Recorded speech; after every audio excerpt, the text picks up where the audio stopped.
This is Past the Rock. And we're back. Time for professional football. And for that, we'll hand it over to the one man who can handle hosting this part of the time properly, Caesar.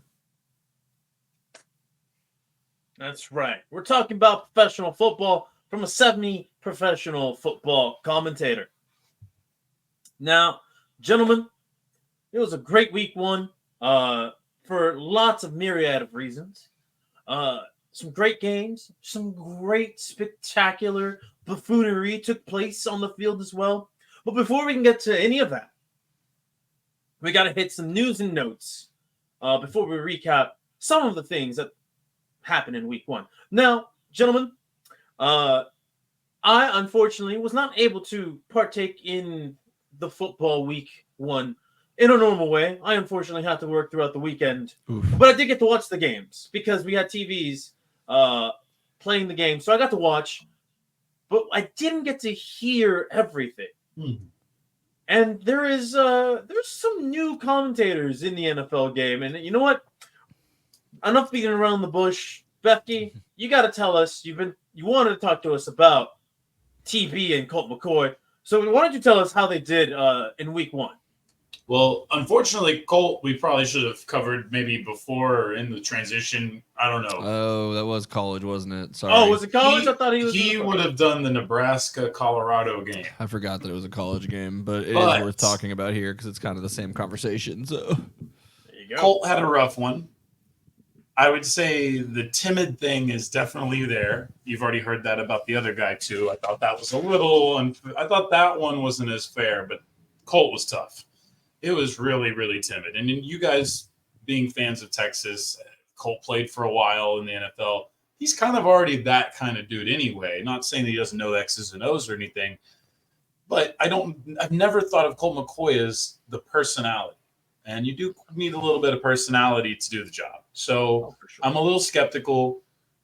Biggest problem, though. yeah, it's too bad his dad didn't put some broadcasting soil underneath his crib. I love Colt, but I had to do that. You know, maybe that's why Case was who he was, is because Colt was too perfect for such a goofy situation, as his parents put that, the forecasting your children like that. Colt managed to make it work. Case kind of did, has one of the most signature games you could ask for, I guess, for a no-name. I mean, yeah, like it could have been a lot worse. So, either way, the broadcast was bad, and the reason I didn't clip anything was because really the issue is that Colt just kind of didn't talk when he was supposed to. Like, I don't remember who his partner was. When he does, it's all just real low energy. It's very low energy, but it was way worse that he just kept letting his partner sit in silence with him. Which is funny because that's the complaint that we're getting for this other guy. And so that was the funny part with Colt. It was bad. It was egregious with Colt. For Tom Brady, I feel like we're hitting the polarization zone. Because I do think that some of this stuff was no doubt true. Tom was a little timid. Tom definitely was a little awkward at times where you needed to fill time, whatever. But unlike Colt McCoy, I thought Tom Brady provided excellent insight into certain aspects of the game, certain players to watch, especially highlighting how Micah Parsons was being used. Because if you watch the game, Micah, I guess, still had a pretty good box score, all things considered. But ultimately, that was a game where you watch Micah Parsons dominate in all kinds of different ways, and then a great defense play around him. And that was essentially what he was getting at. The quarterback play wasn't exceptional in this game because the defenses were so good, so you didn't get to see Tom really shine there. But ultimately, I thought he did well. That being said, this is how it started. Look, it's Mike Pereira. Hi, Mike. It's good to have you back. Oh, don't leave me hanging. So good to be back with you guys. It's just great to be here in Cleveland. We love you, Mike. Of course, Tom. So I think that's really the can. There's two cans of worms here. So all of the stuff that Brady I can didn't get. see that. Yeah, I told you there was a good one. There was two things that were undeniable. All the stuff that people are complaining about can be resolved, right? All right. Yeah. These two things, I don't know.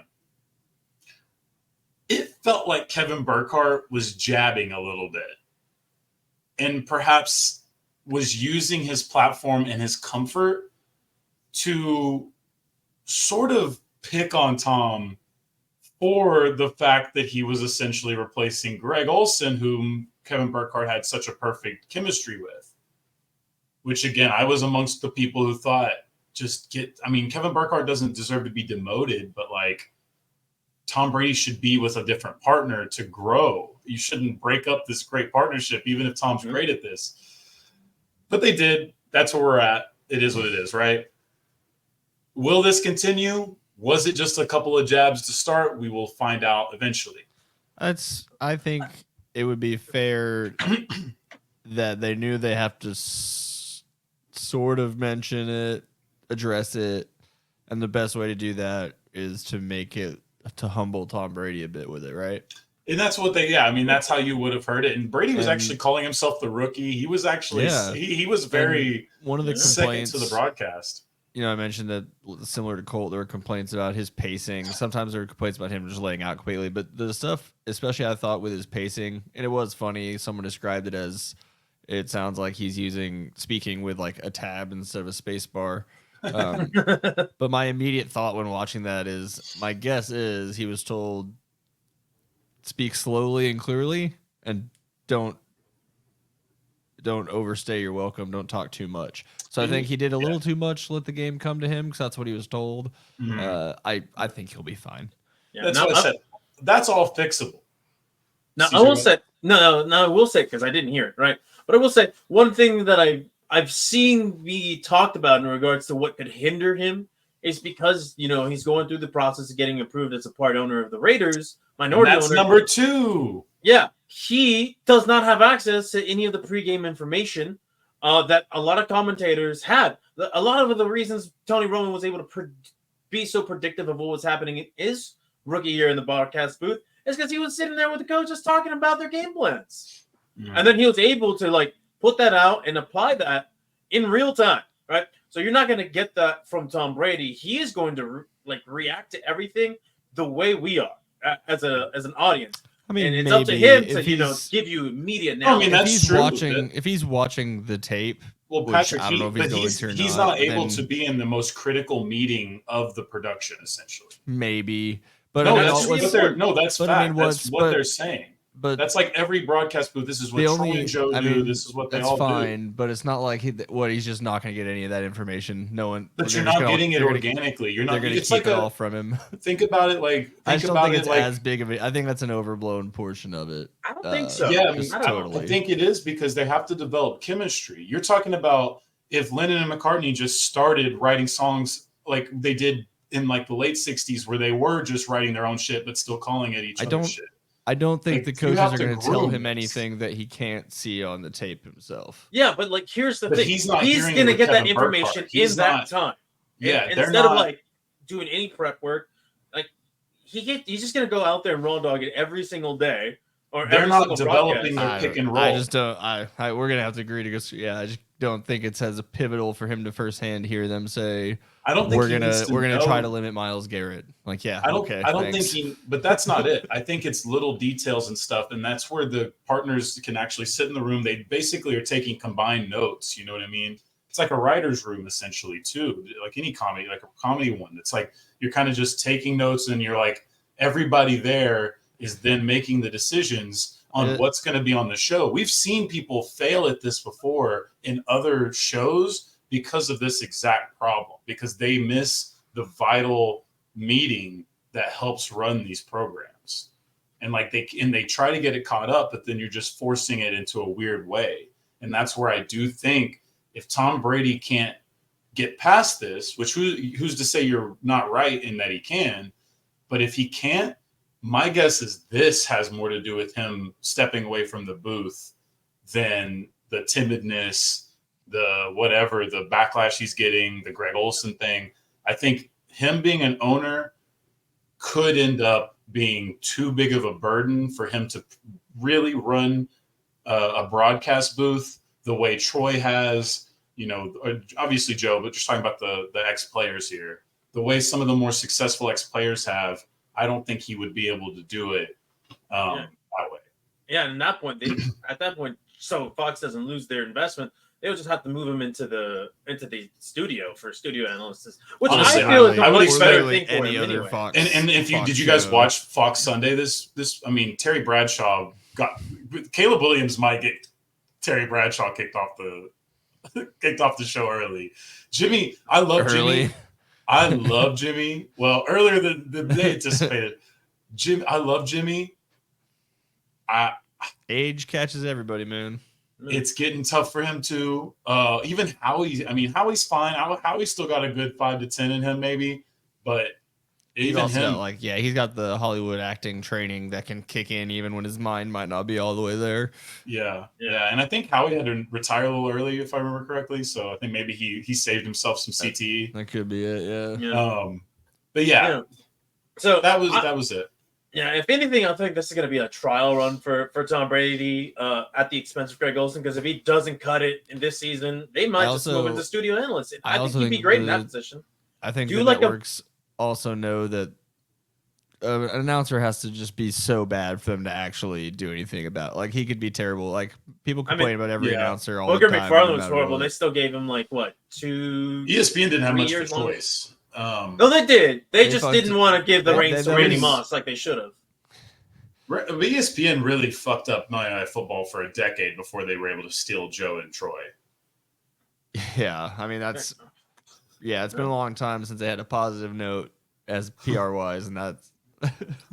Well, now they do. I mean, now it's more enjoyable. The Manning cast is beloved, and it provides extra viewership. They're turning at least YouTube. that part of it around, but the network as a whole... Yeah, yes. Yeah. But that's it. I think Tom will be all right this year. Yeah. You know how they say it's a copycat league? Hey, why not just try to replicate something similar with the Manning cast with Brady? Don't do it for every game. Maybe America's Game of the Week. You have it on FS1 or something else. You already have all these other channels that you can put it on. If he fails in the broadcast booth, but that remains to be seen, right? So, and like I said, I think there could be a world where he doesn't even fail. Where they just after this year, they all are just like, you know what? I want to. He might not. If he doesn't appreciate the job he did, he might back himself out. Yeah. I think he would definitely rather give himself one more year to try to do it because he seems like that kind of guy. But honestly, he's already contract he's getting. He's already better than Witten. Well, the contract isn't necessarily for that job though, right? Isn't just for Fox. So they well, there's specific contracts, so I don't know. I don't know. I feel like if that doesn't work out, Tom Brady's agent's probably a little bit better than most of the talent that ESPN's dealing with and negotiating. Well, I think the idea being that if for whatever reason the broadcasting doesn't work out, then they'll work out. Okay, come host this game show. You'll record for 1 week a year. Honestly, I think Caesar's dead right. I think they would replace one of the old heads on the show. Yeah, I think they would in that situation because it makes too much sense. That's if he wants to do that. And he could still do ownership, which I do think and especially you look at these competition, this little commercial spot that they've been doing for him, where all his former selves are basically telling him he wants. It's great. It's only missing the small children crying in the background, but. At the end of the day, him making out with his 13-year-old son while he's getting a massage. At the end of the day, if he's truly competitive, I think he's going to have a competitive itch from the ownership, maybe even executive part of this, than he would from broadcast. We'll find out. The thing with I would say the thing with broadcast is he's still directly competing with other NFL players. He's competing with Troy. He's competing with Tony. Compete with Jarrah. I know, but he might still be young enough that he sees his peers as the other quarterback still. What if Tom Brady's the next majority owner / GM of the Raiders? That'd be hilarious. You think no one else is gonna do what Jerry, and don't forget about the other idiot that does it in Cincinnati? I guess you could say that. You could approach that as he would be competing with Jordan there for legacy stuff. Yeah. and probably would quickly replace Jordan. That'd be pretty as the crazy, best, bro. Like as the if you best could- former player owner.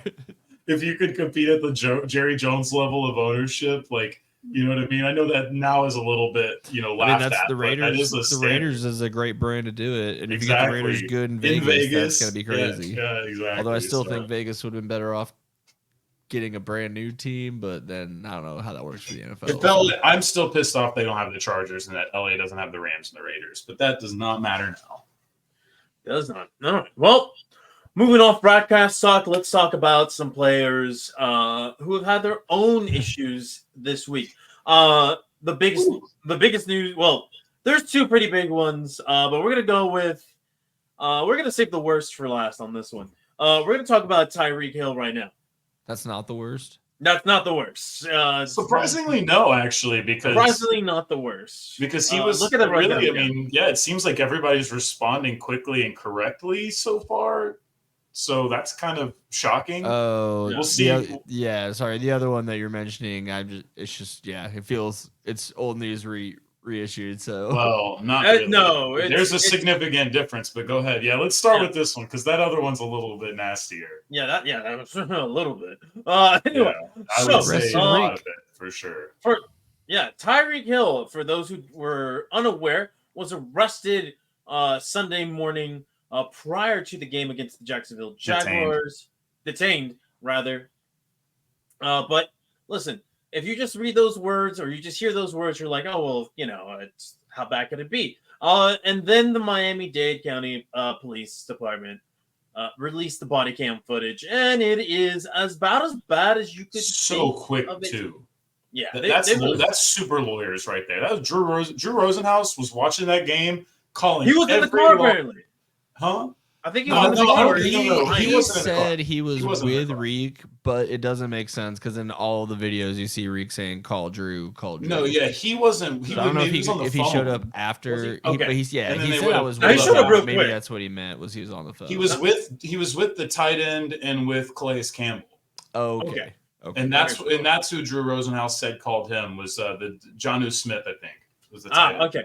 So then I was mistaken because I had heard from a different the way- football podcast that Drew The Rosenhaus way was Drew with said it, it definitely sounded like he was with I'm Tyreek. sure. Well, I'm sure that at he the moment probably that it all was. went down. He probably was there at the end.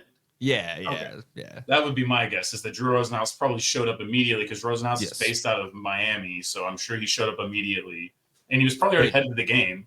The way just as these things work, the way it was presented immediately with the quote made it sound like he was in the car, like just hanging out. Dude, he was on CBS's football morning show talking to whoever was doing the sideline for that game, and he was like, "No, you don't understand. They're gonna go play this football game. We're about to get some motion." And I was shocked. The body cam footage came out the next day. I And was yeah, like, it's Drew before- Rosenhaus was not fucking Before around, news comes man. out, the first thing I see, I'm at a 7-Eleven and I'm looking at my fantasy stuff. Then I open up Twitter and I just see this video. I'm like, what's going on? I open it and it's someone driving by filming Tyreek in handcuffs, and you see 4 or 5 motorcycle police officers there. Tyreek just looks fucking confused. Like, he definitely doesn't look like he knows entirely why all this is happening. I think that first angle you see the kick too at the very end of that video. I don't Yeah. remember, but I do remember, sending that to the fantasy group and being like, is he gonna play? Do you pull him? Do you sit him? And then we quickly got news that he would be playing. And if So Tua that's- could throw a fucking ball, he would This have is had a part hell of of a your day. This is part of your 2-tier Already had a hell justice of a day. system. A little bit where if that was any of us, we're definitely not out and playing a football game that day. He was one bad Tua throw away from having a Randy Moss game because he had an 80-yarder, but then he also An all or nothing got game. overthrown on like another 60, 70-yarder one. Yeah. No, for sure. Now back to the incident at hand. Just for anybody who wants to know kind of what took place or what was said, there's a report from the officer, and I'm sure it's on the body cam footage. I haven't reviewed the body cam footage, but if you hear from Tyreek Hill saying he's being cooperative. The biggest point of contention was he's rolling down his window. to hand the officer his ID. And then he rolls it back up just because he doesn't want to be seen making a scene in case people will drive by, right? And then the officers, to be from their fair, point of view, a little bit before that, so when they first pull up, and I haven't seen this from the original body cam footage, they do their super aggressive knock on the window thing, which, say what you want. That's not going to ever just be a happy way for anyone to start any interaction. Nope. So then you can hear Tyreek complaining about that before he even hands the license and all that over. Absolutely. And then when he rolls it back up, they do it again. And that's where we're gonna get to. He rolls it up again, and this is kind of where the I guess the point of contention comes from is he's being told. Police officers saying they told him to keep his window down, and then Tyreek Hill saying he doesn't want to make a scene, and that's why he's keeping it up. But he's more than, I guess. Well, they told us that he cussed him out, but now we know that didn't happen. Yeah, because once that body cam footage came out, it's no longer he said. It's no, this is what was said. This is what was picked up on the mics, right? And it's worth mentioning, very early in the body cam footage, you see one of the cops turn around and go, "That's Tyreek Hill." Yeah, and the other guy's response is, "Oh fuck," essentially, right? I couldn't hear what that guy said. Not from I only watched like a 3-minute of one. I didn't watch all of it. Yeah, you didn't get into the brooder film of it. Yeah. No, just mostly it makes me upset, and I don't like getting that enraged over. Yeah, I mean it doesn't it doesn't feel productive for me to continue watching it once Miami-Dade PD doing what they do. And apparently, I think Tyreek Hill was saying they were being aggressive and to a point where like they were hurting his knee, and he had just taken him down. They're at one point they do the classic thing. And look, this could be confirmation bias because these are the only ones we see, and because I happen to have had experiences like this, they do the thing where they give you a command, and then within like a half second are already mad at you for not following that command, trying to get him to sit down. But obviously, he's got the bad knee, and he is purposefully being slow, whatever. He's not being disrespectful, but he's also being purposefully slow. Oh yeah, I'm gonna fuck with a cop back. That's also rules. Who knows how baked he is, so as they told him to sit down, less than a second later, you got a guy basically tackling him to the ground, kicking out his leg from behind him. And the Dolphins owner, when he saw that, was very, very nervous about his $100 million. I mean, cops are some of the funniest people on the earth because they really will walk around like they're the biggest dick in the world. But then the second you fuck with somebody with too much money, all of a sudden you're the bitch now. They're MLB umpires that have badges and guns, and it's a scary prospect. Yeah. Sometimes. That's obviously not. I don't want to paint it with too broad a brush, but it's one of those things where when it gets out of hand, it's very far out of hand in a very bad way. Martin and Will can't propagate Miami-Dade PD out of this one. Yeah, very true. And listen, all things considered, it obviously also must have been hilarious that it was Tyreek of all NFL players to have this aptitude. No, did you see the tweet that they said, "Great good job, PD, for finding a way to lock Tyreek up for the one thing he doesn't deserve to be locked up for." Yeah, I did see that, and I was going to get to that point. And I don't know if have we actually seen the official charges? Because I don't think he ever got actually even hit with whatever he was pulled over for as a charge. No. Those cops just ruined their own lives because they're idiots over a fucking speeding ticket. At best, that was what they could have got. No, they absolutely fucked around, and they are absolutely finding out. Yeah, and to kind of address what you just said, Patrick, they'll find out. Yeah. Well, I mean, one dude might lose his job, but probably not. Probably just be administrative leave for. Well, no, they're already on administrative leave, and he. Yeah, but I mean, like, they probably will prolong it. They'll do a bunch of. He did sensitivity training. Just like MLB umpires, the union is one of the few cases where I'm like, this union might be too strong. Yes, right? Exactly. Now, sometimes there are. Yeah, to talk about that officer though, he is appealing his administrative leave. So for whatever that's worth. Now, there's another thing that Becky you brought up, and they're like, oh, they arrested him for the one thing that he shouldn't be arrested for. I did see another tweet where, in regards to what Tyreek Hill said in this situation, which to some extent, he does have a point in what he's saying. But Let me just get the quote up. He's like, if I wasn't Tyreek Hill, what would have happened? Right? Now, Yeah. somebody on I Twitter. mean, that is fair. He That wouldn't is be fair. out of jail within less than an hour. Yeah, and that is fair if he wasn't, Tyreek Hill. It probably could have escalated into something much worse, as we've seen over the last. If he's lucky, know- he's processed the next day.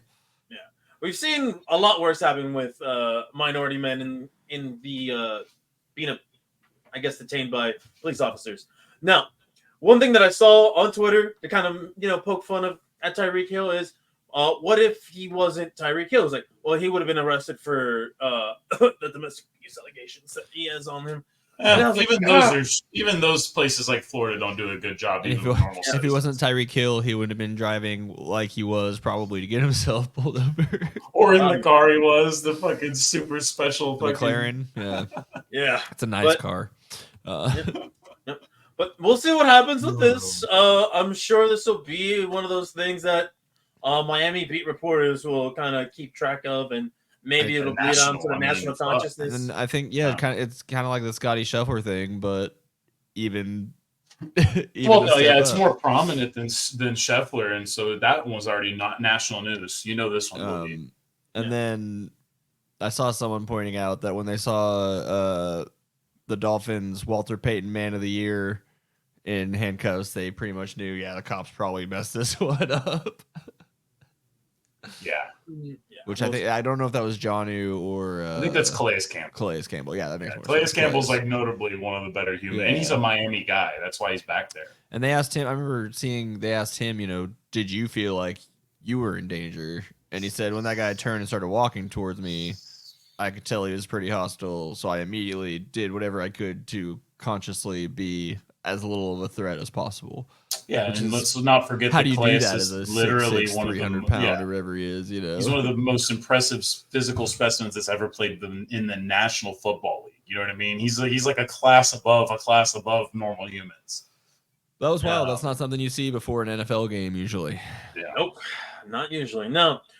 Moving we should on mention to the arrest celebration after his touchdown. Okay, now that was he great. Put his hands behind his back, and was it A-Chain who walked him off? Yep. No, that was great. I did not put that clip on there just because I'm sure it's already been seen plenty of times. Yeah. But that was a great little dig at what had happened earlier in the day. Now, moving on from the Tyreek news, we're going to go into some injury news. The most notable being Jordan Love of the Green Bay Packers. Baby, don't hurt me no more. He is hurt. Jordan Love. 3 to 4 weeks, gentlemen, is what they are looking at time-wise. Him missing. Miracle. Based on what it looked like, yeah. Yeah, he sustained a sprained MCL. Now, for those who haven't seen it, I don't have the clip, unfortunately, because it is kind of gross. Yeah, I'm not trying to see that. Yeah, no. His knee just does not look like it should be moving the way that it does. And, rightfully so, a lot of people are, who are on the injury side of NFL talk, you have your PTs out there and your sports medicine guys who have these accounts. They're all thinking, this could be a torn ACL or even worse based on what happened to his leg. And then luckily for the Green Bay Packers and for Jordan Love, he got away with just an MCL sprain rather. So he'll only miss about 3 to 4 weeks, leaving Malik Willis to be the backup. And Ryan Tannehill, what you up to? Joe being the Flacco backup doing? somewhere else. Joe Flacco. No, Joe Flacco's the backup, right? Joe Flacco's somewhere. I don't know where. Yeah, I he's think at he is right somewhere, but Malik Trey Willis, Lance. he just got there too, man. He just got to Green Bay like 2 weeks ago, and now he's going to be starting against what might Flacco be is a Richardson's sleeper backup. contender. Yeah, he might just be or rather, the team they're playing against, the Indianapolis Colts, might be a sneaky contender in the AFC if Anthony Richardson stays healthy. But we'll get to that a little bit later. So, yep, Packers fans, you're in for a rough 3 to 4 weeks. Who knows what Bill's record looks like, man? Because they finished second place schedule. So they play a second place schedule. It's not going to be too easy for them going forward.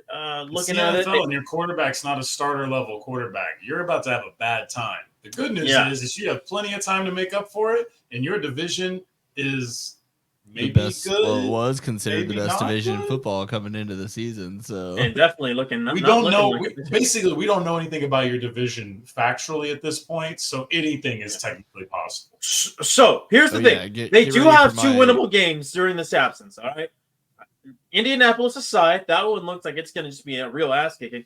They go against the Tennessee Titans in Week 3, and it is a division game. Anything crazy can happen in a division game, and it is a Sam Darnold-led offense. They're going against the Vikings, so literally anything wild can happen in that as well. Before they get the bye week, and then eventually go up against the Rams, so which he might be back for. So Thoughts if and they can, prayers.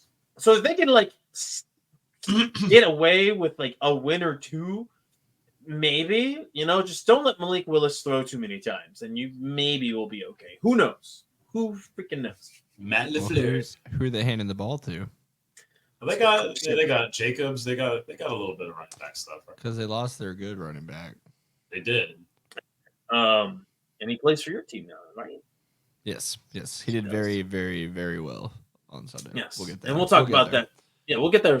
Actually, after this, somewhat of a heavy topic to talk about. So it wouldn't be responsible of us to ignore this because it's just the guy sucks, and we try not to talk about him if possible. Unfortunately, this is something that does need to be talked about. So Deshaun Watson is facing a brand new lawsuit, facing a new sexual assault allegation that dates back to his time with the Texans in 2020.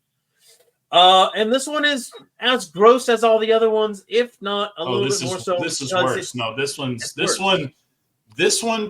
Well, I didn't Dare read all I- 27 of the original ones, to be fair. Well, they were all essentially mirror images of each Okay. other, where he enjoys something very interesting, and these people felt Baby? obligated, forced upon it. Is that what it's called? Yeah. Not worried about that situation. This, I however, I like Yeah, this is accurate definitely nomenclature. now that you read it. When you read it, yeah, Jargon. it's definitely worse. this one is very, very bad. This is the one that I This mean, one might get him on the. it This could get him. it depends. I mean, it depends on how much. Because I mean, look, Dak just went through similar. I mean, it's just criminally speaking, it's unless you got some real hard evidence, can be real tough. It's going to be tough, but perhaps there is evidential reason why this is being brought forward. And the defendant, oh no, not the defendant. I guess the plaintiff would be Mhm. the Jane Doe in this situation is being represented by the same attorney that represented Busby? the other group of women that initially brought all the lawsuits against Deshaun Watson beforehand. So all women although I believe it was 24 women who alleged that Deshaun Watson did what he did. Their attorney is representing this same person who is now bringing these accusations to the light. So it could be really complicated situation for not just Deshaun Watson and the Cleveland Browns, but for the NFL in general moving forward. Because Becky, you did bring up a good point. Dak did have some similar accusations brought about early in this offseason. About 30 of them. But not 30 of them. He doesn't have he didn't have it his wasn't. history. It was it was more or less random from what we've known about his history, and then I mean, I said some stuff in college. no. He got his ass beat in college. That's what happened to him. That's that the drama in college. I was there for. I watched him get his ass beat. Or actually, I didn't watch him get his ass beat until later on TV. But you were on the same beach. I was literally within feet of him getting his ass beat, and then I found out the next day it was him getting his ass beat. Anyway, Dak also had the Dak pick, obviously.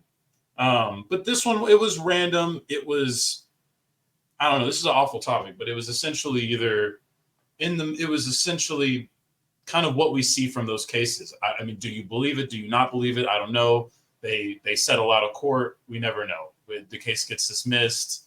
People don't show up for things. You know what I mean? Like, it just sort of falls into the ether. And I don't know what to do with it. But again, with Deshaun, it's a complete opposite. I mean, This I would is say the good thing for the NFL is that he's not playing like he was when he looked like an MVP candidate, because that would make it a lot more difficult for everybody. Is it good for the It would make it- NFL that they turned a blind eye? For No, this, I'm that just they- saying from this Cleveland point gave moving up forward, it's a lot easier for them to move past it 4, when no 5. one's going to be upset that they're losing a good quarterback. They gave up 8 picks. It's going to go down as the worst trade in history outside of Herschel Walker, just All right. because of what. So I here, don't what think the if Texans I- are going to rally off 3 and 5. So what if I told you that this trade actually the information we have on it isn't complete? there's right still now- open draft picks. The Browns received Deshaun Watson and a 6th round pick. They also received a credible allegation in the trade. And Yeah. And I'm not hey, y'all saw the tweets today. They can't get out of the deal, but they can get him off the team. they can get him off the team. They can't get him out of the deal because listen, They If- can. for those who aren't they can wondering- if they want to run the most bare bones NFL roster. Actually, I don't even know if at It's all not even a bare at bones league roster. at league minimum if they could even roster. Yeah, I don't know if they could roster a team at that point. no, Salary cap wise. basically this is what it kind of depends on for I think the Browns. If they want to get out of this, Well, if he got an actual speculation, legal you can't get trouble, out of the they physical probably- contract itself, right? They probably could. The league at least would give them some sort of a Maybe, but I leverage think- if he was to get If he's legal on the actual commissioner's, trouble. I think Well, if it's he's- not. that. It's not up to the league if the contract language isn't there. But I don't know if they can get any relief. But there are in things form that of set suspension. in like for The you, CBA maybe, like but even like if you have an injury to a player that's considered season ending in basketball, you typically get a little spending money on the side of okay. it. So you're saying they might get Sports leagues some have cap these. forgiveness? I mean, he's got to get the money. Like, No, they have to pay the contract out for the most part, unless I don't even know if the character clauses are in there or anything, right? Because I don't from think there everything were. I've read, it is the most ironclad. They cannot get out of Yeah. this money. So maybe that's the thing, but I think that yes, the NFL, because of salary cap, it's the same reason why Jordan got to get paid as much as the whole salary of every other team for a little bit. Is you have to break the rules to make it work sometimes. But yeah, And like Cleveland- do other owners approve of Cleveland getting relief for this? Because Is it going to help them? Is it you think anybody thinks there's an advantage? They're it's about honestly, the precedent, though, right? Yeah, It's and about I don't the think it's- precedent, but if it happened again, they would be callous. I think they don't want to risk one franchise completely. Like even if it's that one, I don't think they want to. Like I mean, No, you're talking about incredible financial harm. I mean, is that even sort of like a death penalty to a pro team in a way? Like I don't even know how they would move I'm forward. not sure, but and it'll be complicated for them, or it might be just straightforward. Like, hey, you signed that, you gave him this contract, you're fucked until 2027, which is the earliest that this team can get out of that contract and not completely hinder their financial future from a cap building standpoint. So they're really, and for those who are, like want to see the language, it's very easy to find it on Twitter. You can look at It's Andrew easy to Grant. find the language. Can you understand it? Yeah. It's literally the only contract in the NFL history that a team cannot get out of. That was reported by Andrew Grant in response to a incredible. fan asking about because of these accusations, can they get out of it? The was only the thing that I first think fully Might guaranteed require contract, the right? Supreme Court of Yeah. the United States, and I think I know who they're going to side with in this situation. we'll I don't see. even think it would get that high, but yeah, But essentially. I mean, that. that's like the only thing I can think that would be able to actually. I mean, if it depends. If he is just bad at football and is a shitty person and reputation only at this point, then no, they can't do shit. But if he actually is charged and even if they actually go through with the legal process successfully, then yeah, I would expect them to be able to maybe get out of that contract in some way.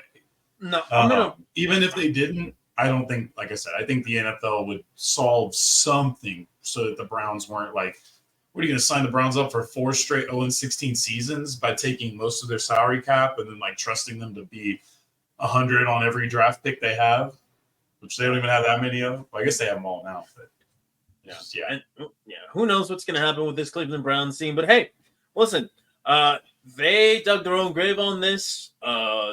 Exactly. Karma's a bitch, dude. It is. And you know what's crazy? He looks every bit as bad as any other quarterback did, if not worse, because he has a history of being a good quarterback, or at least he had a previous history. And you're like, man, you're looking as bad as some of these rookie quarterbacks who are in some pretty bad situations themselves. You look at the way the Cleveland Browns roster is set up. Listen, offensively, yeah, that offensive line needs a lot of work, but it doesn't help that Sean Watson just held on to the ball and just could not fucking read a damn fucking defense. But they have weapons on that offense. They have weapons all over defense, and they're just stuck with this terrible quarterback situation. And you know who could possibly help them? Baker Mayfield. Baker Mayfield, because he looked fantastic. But I don't have any Baker Mayfield highlights because that game was not worth watching. Real quick, according to this Marquette Law website, the only way that I think they can get out of the guarantee as far as crimes go is if he's convicted of a felony. Which this would definitely be if they were Which, able I don't know what, unless he, pleas it down. So, yeah. Well, I don't think you would if you get that far and they have you dead to rights. Well, again, I don't think because they're of the going to difficulty of conviction on this type of thing without the hard evidence. But that's what I'm saying. If they have the hard evidence, it's not that much later. It's only 4 years later. Relatively, that's a long time. But like cases have been done before. It just depends on what sort of ability they would have. I don't know enough about the specific situation of if she went to a hospital and all that. So no, probably not. But those are the ones that actually fail the most. It's other evidence like being able to prove when someone's there. Character stuff. It's like but then that even stuff then, is still possible. Got to prove the. Yeah, you got to prove it. You got to get a jury to believe it. All that shit. Anyways, and there'll be years before we get that ever resolved. It feels like. Yeah, it probably would take. And at that point, it'll be a while. And at that point, it'll be too late for the Cleveland Browns to salvage the situation that they created of their own choosing. Yeah, as much as we want to joke, the Browns are stuck with Watson most likely because there's no way even if they have legal evidence. Well, I mean, they're either stuck with Watson or whatever low rent quarterback they have that they decide to play in front of him. Yeah, well, that's ultimately it. Is they're going to have to bench him or he's going to have to be hurt because I just don't see the legal process being fast enough for whatever this story is to help that part of it. They're definitely their best option on quarterback today. Yeah, if you're a Cleveland Browns fan, y'all get a billboard ready to call for Jameis Winston because he is significantly better than what Deshaun Watson is now, and that's not even close. Speaking of 50-50 in sports, could Jameis be the first 50 interception, 50 touchdown quarterback? I don't think so. I don't think they would let him throw that much in Cleveland, but we'll see. Now. There's some things that we need to talk about, and that's recapping the games that was for our teams, at least to start off. So let me play a clip for you in honor to celebrate not just Patrick's Minnesota Vikings getting their first win of the season, but more New York Giants failures. Defensively. Bunch formation to the right. Oh, wow! Kinkle, touchdown! Wow! Andrew Van Ginkel. Yeah, that is a $40 million quarterback who has thrown more pick sixes than touchdowns since signing that contract. Now, some Giants fan was like, "That's disingenuous. You haven't even talked about the times that he's been hurt during that time." Oh, I don't give a shit. Daniel Jones is trash, and that's who you hitched your wagon to. And that's not only who else hitched their wagon to, you New York Giants fans, you bozos, but it's also your fucking GM.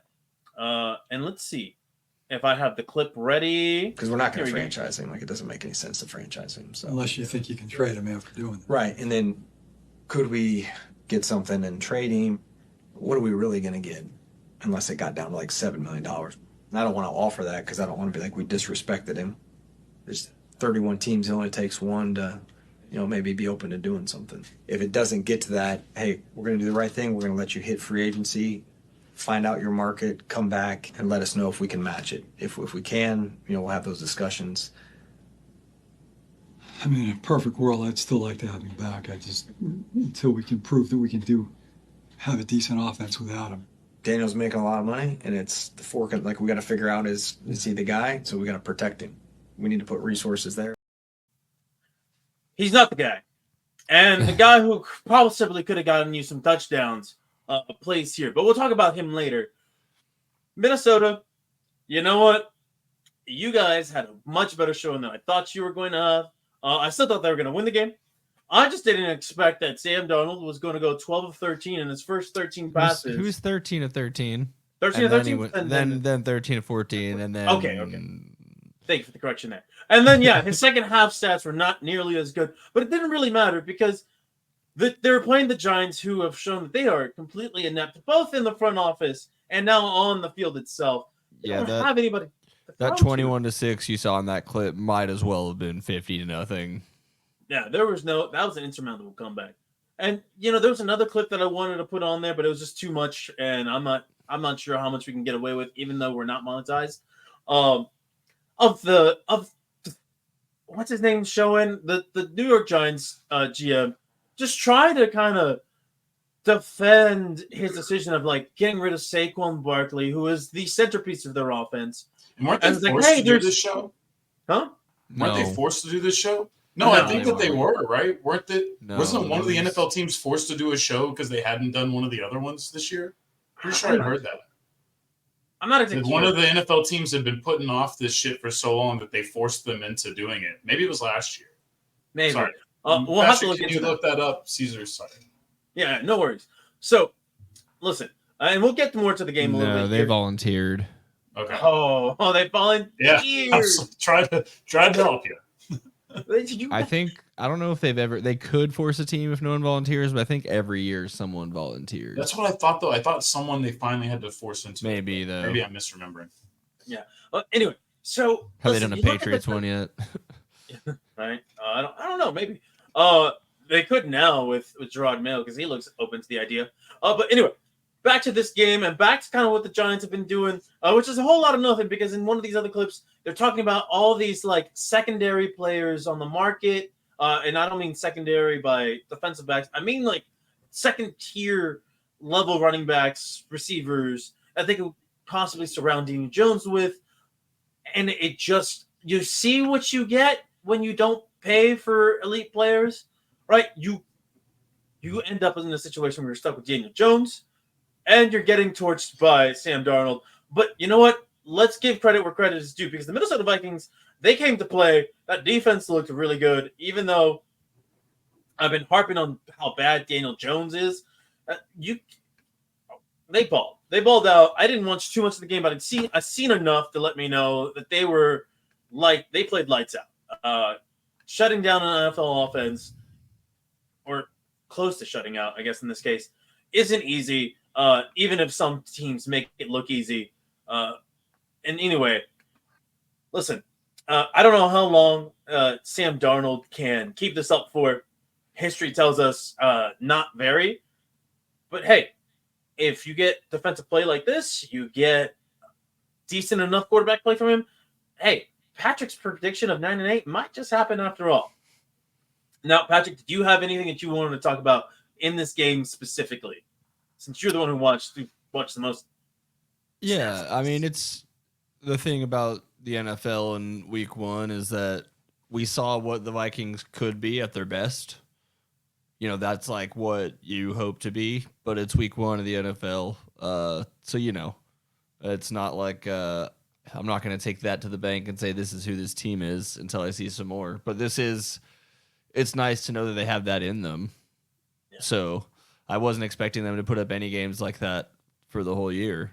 I would generally always have the Vikings within 7, whether it's winning or losing with anybody. But no, I mean, it was fun. It was great to watch. Hopefully Addison's okay. He left the game in the 3rd or the 2nd with an ankle injury. So I'd like to see him come back. So we do have San Francisco next week, which we'll get to here probably a little bit later.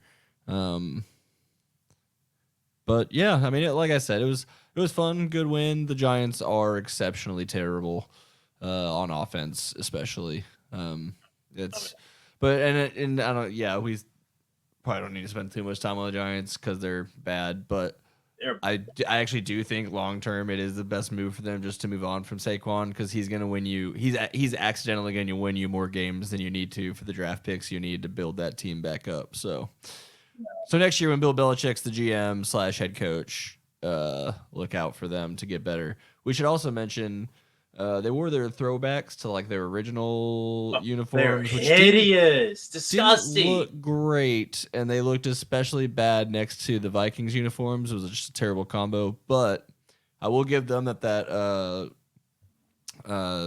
mid-century logo is awesome. The one they had at midfield with the quarterback kind of in this New York skyline. That's a really cool logo, so I liked that. What else? In that game, I watched the whole thing, and by the midway through the second, I was kind of confused because I was like, I was expecting to have to care more today. But yeah, I mean, they handled business. It was fun. Yeah. Hopefully we get a couple more of those, and maybe take advantage of the Packers not having their quarterback for a couple weeks. Maybe make some run at the division. Who knows? Like I said, Week 1, it's definitely a pump the brakes, whether it's good or bad. You're seeing one potential of what your team could be. And outside of maybe Kansas City and San Francisco, I don't trust any team until I've seen it at least 4 or 5 weeks. Yeah. And that is fair. But yeah. No. That's about it. That's it. Now, speaking of Saquon Barkley, he just joined a brand new team. And this fucker decided to ball out. Let me just show you his first touchdown as a Philadelphia Eagle, baby. Hurts looking the other way. Lofts it. Barkley, end zone. Makes the grab. Touchdown, Philadelphia.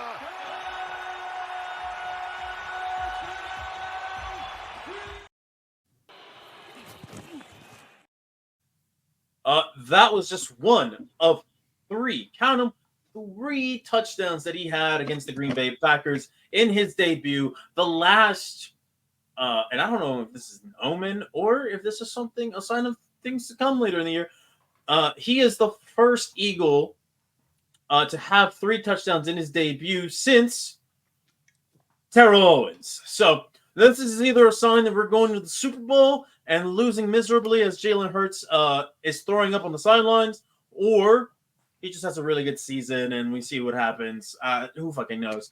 Listen, this Philadelphia Eagles team had a really sloppy first quarter against the Green Bay Packers. It didn't help that they were, an island game on Friday night. But you look at it, Saquon's first play of the game, he actually loses 5 yards. He slips down, and it looks like things could get pretty bad and pretty ugly. And especially with the way Jalen Hurts was really up and down in this game. Becky, there was times where I would give you pushback on talking about, Jalen Hurts being this guy who's prone to, terrible turnovers. Because I was like, well, yeah, maybe in college, but he just hadn't done that in the pros. This game looked like every bit the way that you thought Jalen Hurts would be. He had some of this last year. He's made great progression, but I think that he will, no matter how great he will be, and who knows, I'm not trying to shit on him, not being the homer. Yeah. I am saying I do genuinely think this guy is capable of producing some of the funniest turnovers of all time. And I've always said that, and I will maintain it no matter if he's a Hall of Famer or not.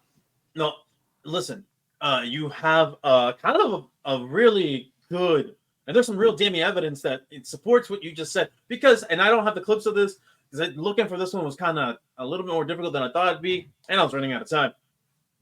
But there is, oh my God, just such a terrible Jalen Hurts throw where he throws what should have been a pick six to the Green Bay Packers. I think y'all know which one I'm talking about. Throws it, and the defender just drops the ball. And you think, all right, Jalen Hurts, he's not going to come back and do that again. He's not the type of guy who, he'll throw a turn. He might throw a pick or fumble, and then he'll come back the next play. and clean it up, make sure it doesn't happen again. He's pretty good about that sort of stuff. What does he do? He immediately throws an interception on the very next play, really endangering the Eagles' lead. Thankfully, Jordan Love did look very inept in this game for the Eagles' defense. Even though they did put up 27 points, it did not come in any form that looked consistent. It looked like it was a struggle, and they were living off explosive plays that Green Bay Packers were, because when it came to actually getting the ball into the end zone from inside, 20-yard line, the Philadelphia Eagles defense really stepped up. They really did manage to clean things up when it mattered most, which was something that I had a lot of concerns about, and I still do, because that pass rush from the defensive line, non-existent. And you can blame that on the field. A lot of the players seem to have been slipping. But here's where I'll push back on that, because I'm not here to just give them a bunch of excuses. You had 24 hours before the game to walk the field and figure out what kind of cleats you needed to make sure you had proper traction. And it looked like a lot of players were slipping. And I'm like, not what the fuck? 72 hours later, when we see the full slate of games, see a bunch of guys slipping in turf doing the same stuff. So it seems to be maybe an equipment issue overall. Equipment issue or a league-wide field issue, right? We don't know what the groundskeepers, what kind of standards they're being kept held to, and what the NFL requires of the fields. But who knows? Either way, back to the game at hand, though. The Philadelphia Eagles, they managed to be the more consistent of the two teams, living off of explosive plays. I mean, the 34 points, it should have been a higher score, if it wasn't for some miscommunications between the new center Cam Jurgens and Jalen Hurts. We saw a couple of issues with the tush push. At this point, I'm starting to think, listen, it may be just, hey, Cam Jurgens, first-year center, you're going to need some reps. They don't play in the preseason. The starting offense doesn't. So you're going to need some time, and maybe they'll eventually get the procedure down. They're going to be a lot smoother. It is week one. A lot of teams look pretty bad in week one. You're shaking off a lot of rust. It's just something to file away, as in, let's keep an eye on that, and if it keeps being a problem, this is why you have this guy right here, Saquon Barkley. 18 rushing touchdowns last year. Instead, he gives it to his running back. And Barkley fights. Touchdown! You have a big, strong, powerful back who can get those tough yards. That was his third touchdown of the day. Hat trick, baby. So my takeaways from this game, Philadelphia Eagles, you're going to need to clean it up. I saw flashes of what you could be, and I also saw some flashes of some not so good things that you could be on both ends of the spectrum. So we'll see what happens. I will say this. I am so glad that there was motion brought into this. No identity offense jokes aside, there was some identity here with the motion. It allowed Jalen Hurts, I believe he was 12 of 15, if I'm not mistaken. There was a drive chart that I had here. His motion versus non-motion stats are night and day, right? When the offense is static and the picture is just as is, he could not complete passes well down the field. He just looked terrible. But when there was things that changed the picture for the defense, he looked incredible. And he had most of his success off of motion-based offensive plays. So going forward, I want to see more. Sorry, did you say the stat 65.8% of snaps had motion? Yeah. Was it? That's just of the total game, 48 of 73 plays. And that's way more than that. Feels way more than what they did last season. Last season, 15 of 21 for 212 and 2 touchdowns. Thank you. That is night and day difference compared to what he did when they weren't running any motion. So, Kellen Moore, as far as I'm concerned, you get an A+ from me. The offensive line and Jalen Hurts, especially Jalen Hurts, you guys get a mixed bag from me. Defense, please clean it up, at least on the defensive line. Quinyon Mitchell, I'm going to shout out the rookie. He looked so good. You guys don't understand what this means to me. I have dealt with some shitty cornerback play for decades. right? Darius Slay is the last bastion of hope that I've ever had in the last, 5 years. James Bradbury had one good year, but we had no expectations for him. It looks like they finally hit on a fucking defensive back in the draft. I'm excited for what he can do going forward. But with that said, I'm going to go on to the next game at hand. And you know what? Bethke, I will extend an olive branch to one of my takes from last week. But first, let's look at this clip from the Dallas Cowboys. And another Bajorquez punt. Turpin racing up the middle. Kavontae Turpin needs one more block. He's got it, and he goes for the touchdown. I'm pretty sure that clip is the reason TCU got one vote. Maybe. Now listen. Yeah, honestly, you said TCU got a vote. I was like, I'll be fine. Like, I'm not hating on it. It's just I don't know who they play. But okay. Sure. Yeah. Now listen. There's nothing to me in the NFL that's more exciting than a punt return for touchdown. To see one at any point in time is always a highlight worthy play, or worthy of being in a highlight clip somewhere. And this one was definitely it. The Dallas Cowboys, they take care of business. They beat the Cleveland Browns 33-17. It wasn't always pretty, at least in the first quarter, in the first half. But as the game wore on, they proved themselves to be the better team. And, it did help that they were facing probably the worst quarterback in the NFL. But it didn't really matter because that defense was flying around. Look, Deshaun Watson's not good, but let's not pretend like that bar isn't sky high. Oh, yeah. Deshaun Watson had like four throws that already took him above like 15 quarterbacks in the NFL, unfortunately. Oh, yeah. And here's one of them. Fake to 4 minutes in the game for the first time. Watson ended up going deep again. Judy is nowhere near close. Out of bounds. He digs on the coverage. There was still a chance of them coming back in the game at that moment. That was very critical. They were actually they had just you're not that you're a talking chance about. of them coming back in the game. I mean, they had momentum. They had just had a scoring drive. The Cowboys defense needed to respond. They did well. The Cowboys defense did well. That throw, mathematically, they could have came back, but no one watching that game would have. No, I mean, I think look, if you're logically watching the game, that you're able to see leads go fast. Cowboys offense had already shown some signs at the end of the half, and there was some stuff there that it was still open. There was enough time on the clock. The second that I saw him rear back, I was thinking, oh fuck. Then I see where the ball goes, and I'm like, oh shit. All right. Like the subreddit that's like, no, yes. Yes. Oh, it wasn't even that because it was just like, oh god damn.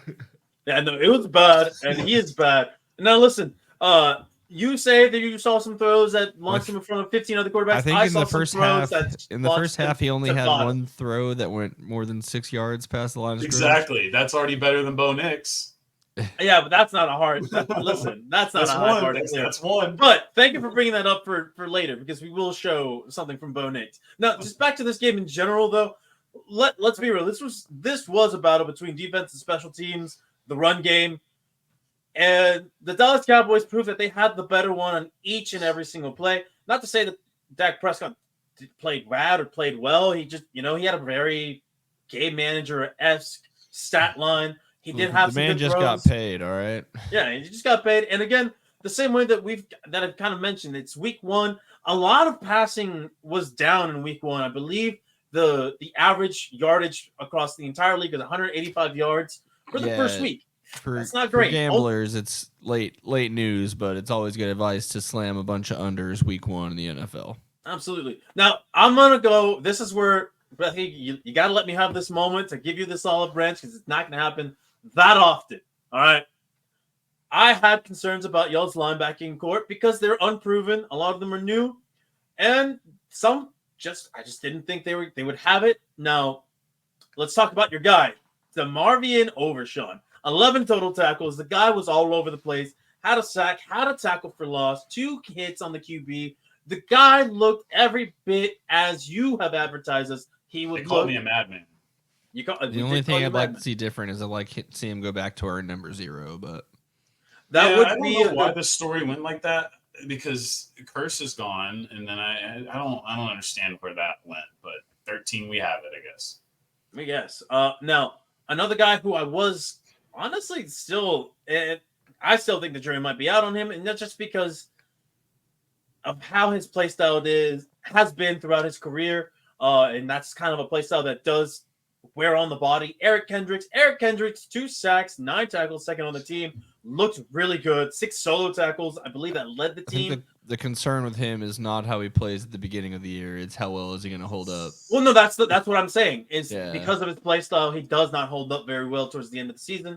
And then, you still had great protection out of DeMarcus Lawrence, too. This isn't a linebacking thing, but I'm just going to give shout out to fucking a madman on here. DeMarcus Lawrence with 2 sacks, and then you have Micah Parsons, who contributed to sack as well, tackle for loss.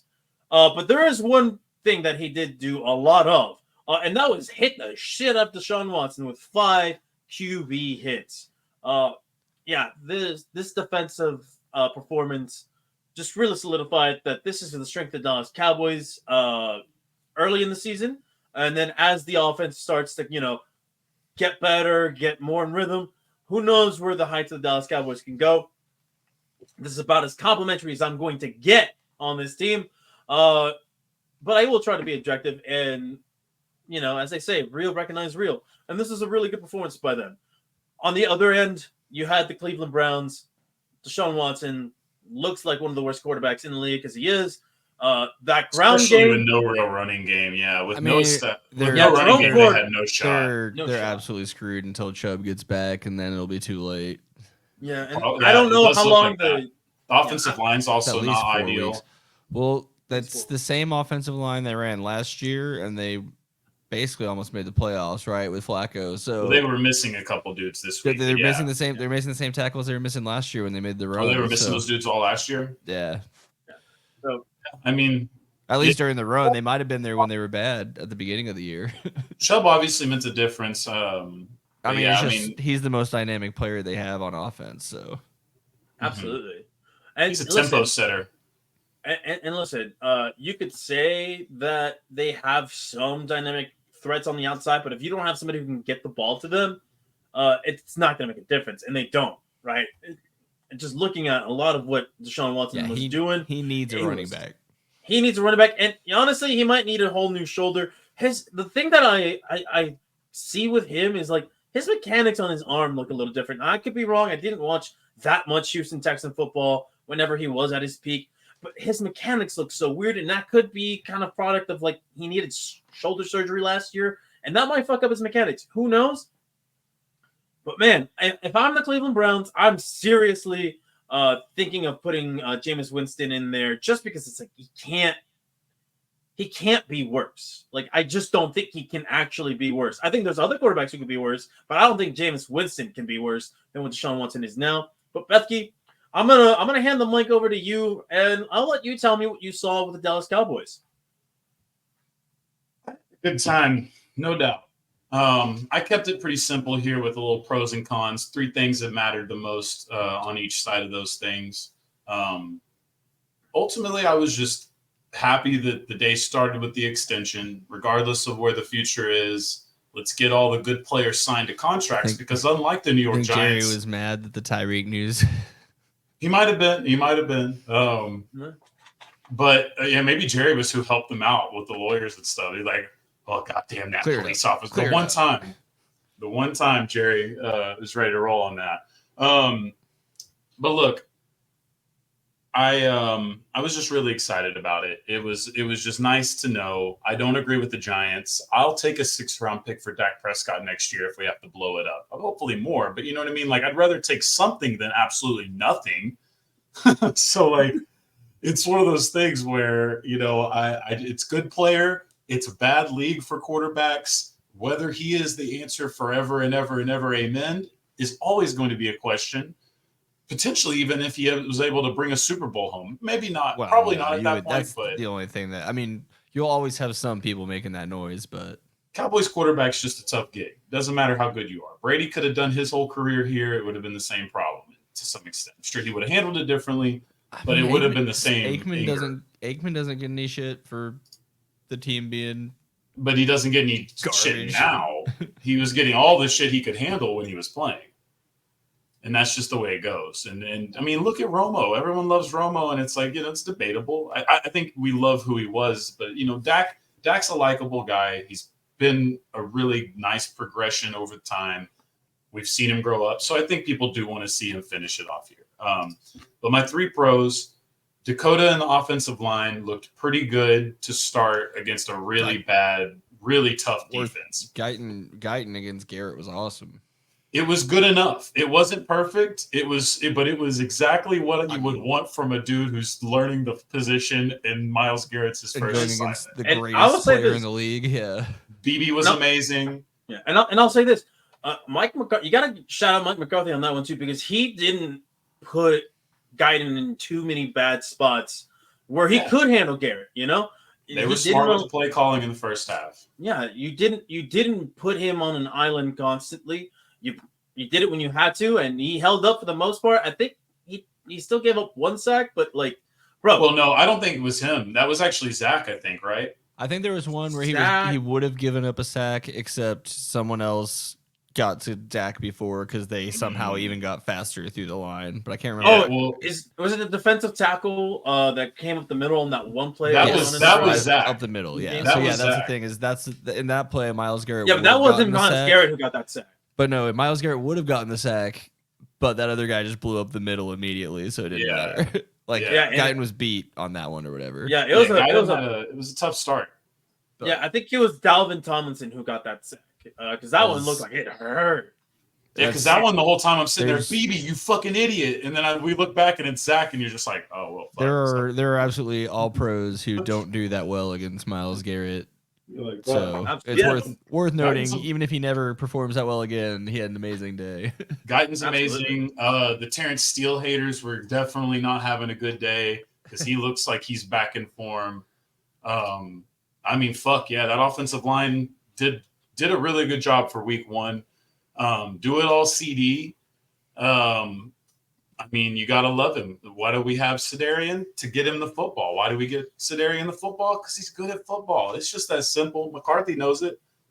McCarthyism has come down across this offense. And, there was arguably one too many reverse runs with CeeDee Lamb in that game. But ultimately, I did really enjoy the way they used him. It was more of I thought they really just got lazy and stopped calling inventive plays. I mean, to be fair, they didn't want to show anything in the second half that they didn't need to. So it was noticeably lazy offense in the second half. And that's why I was never worried, like you said, that there was a chance Cleveland was going to come back. So I was like, they'll just start running actual plays again if they have to. I would hope so. But there was, I didn't know what to do with the trust here. But my final pro, you've already kind of alluded to it.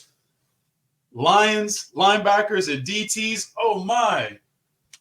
What defense is this, man? What a crazy life. It wasn't perfect. Jordan Phillips, Mozzie Smith, who's the other guy that Linval Joseph? Is that the other one is that the other big boy we signed? Yeah. Yeah. Linval, you got Look, it's gonna be a lot of Mike Zimmer gonna have to play some chess and checkers because you're gonna have a lot of dudes that can do things that some other dudes can't do, and it's gonna be very important to have the right dudes in the right times. Because not all of these dudes can do everything that each other can do kind of shit. But it's nice to have the variety. It's nice to have the size.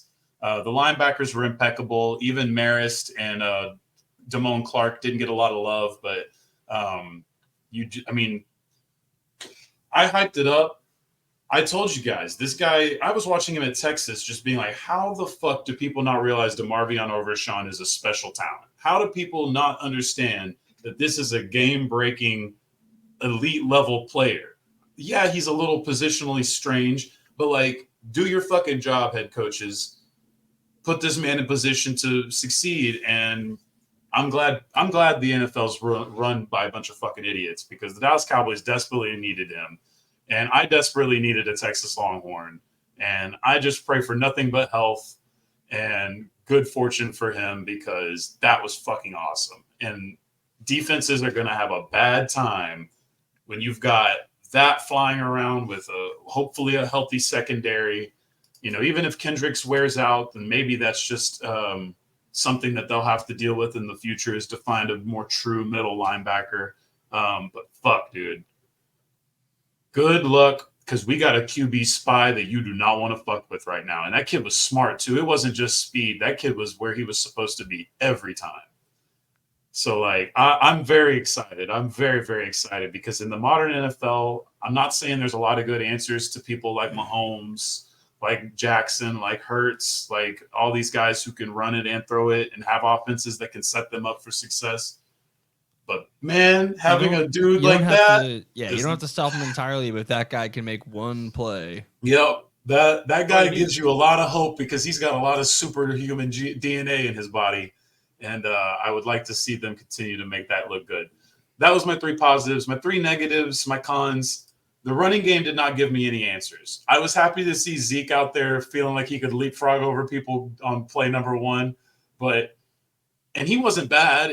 Honestly, it was exactly what I expected from Zeke. But it was, unfortunately, Zeke is perfect. Dowdle and Vaughn, I mean, I'm giving Deuce Vaughn time because he's not supposed to be that. I don't see where Rico Dowdle can handle the bell cow role. And I don't know that I've ever seen it, no matter how much they told me. I've always thought Rico Dowdle as a number 2 could be super successful and has been for us. I really don't think that he's the one. And I'm almost wondering, now that they've spent this money, is there any hope that Jerry Jones could be convinced to make a trade for a running back in season? Because I think it's going to become very clear for this roster that they're going to need a bell cow and Ezekiel Elliott to be truly dominant offensively. Even if the offensive line continues to get better as all of whatever's, it's not going to, I don't think it's going to work as is.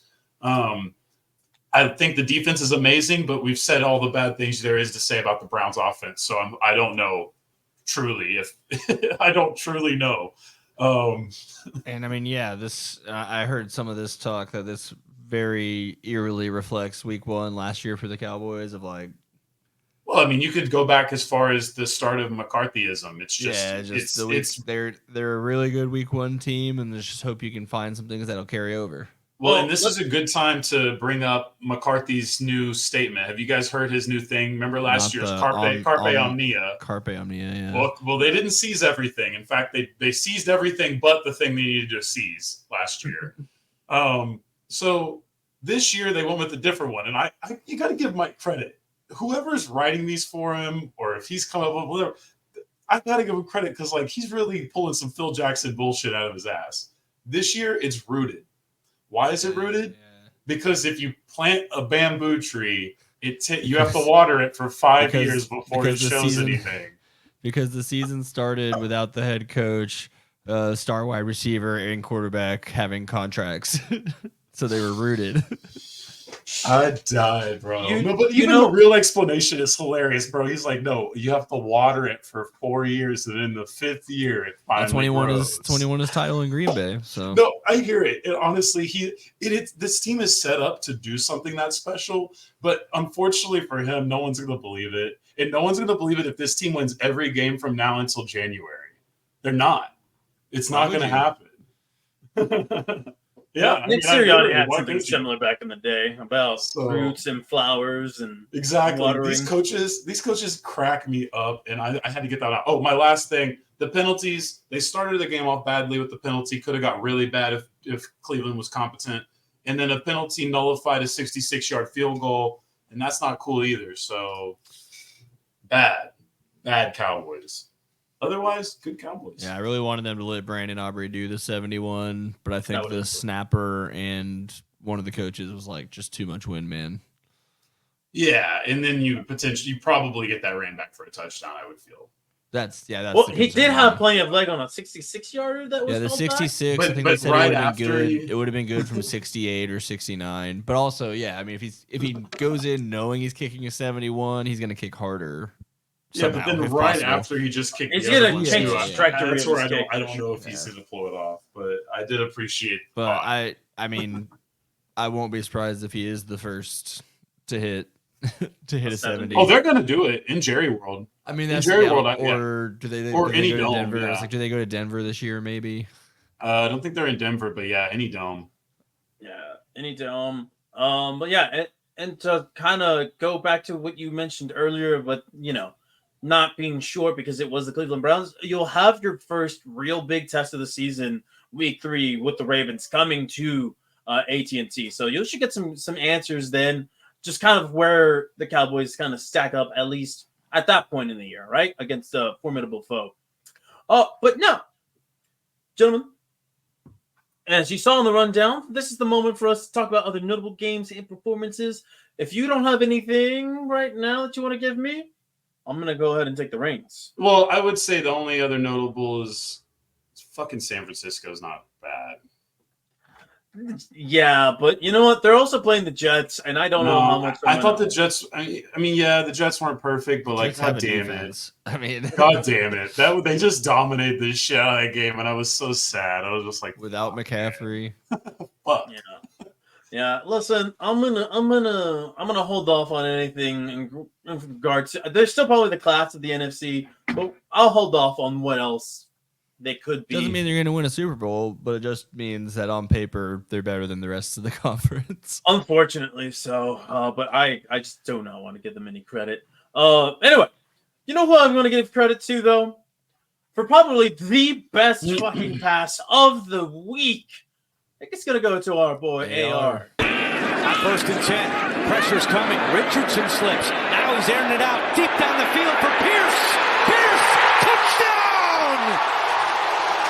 What a throw by Richardson! So listen, roughly I 68, saw that. 68 in the air.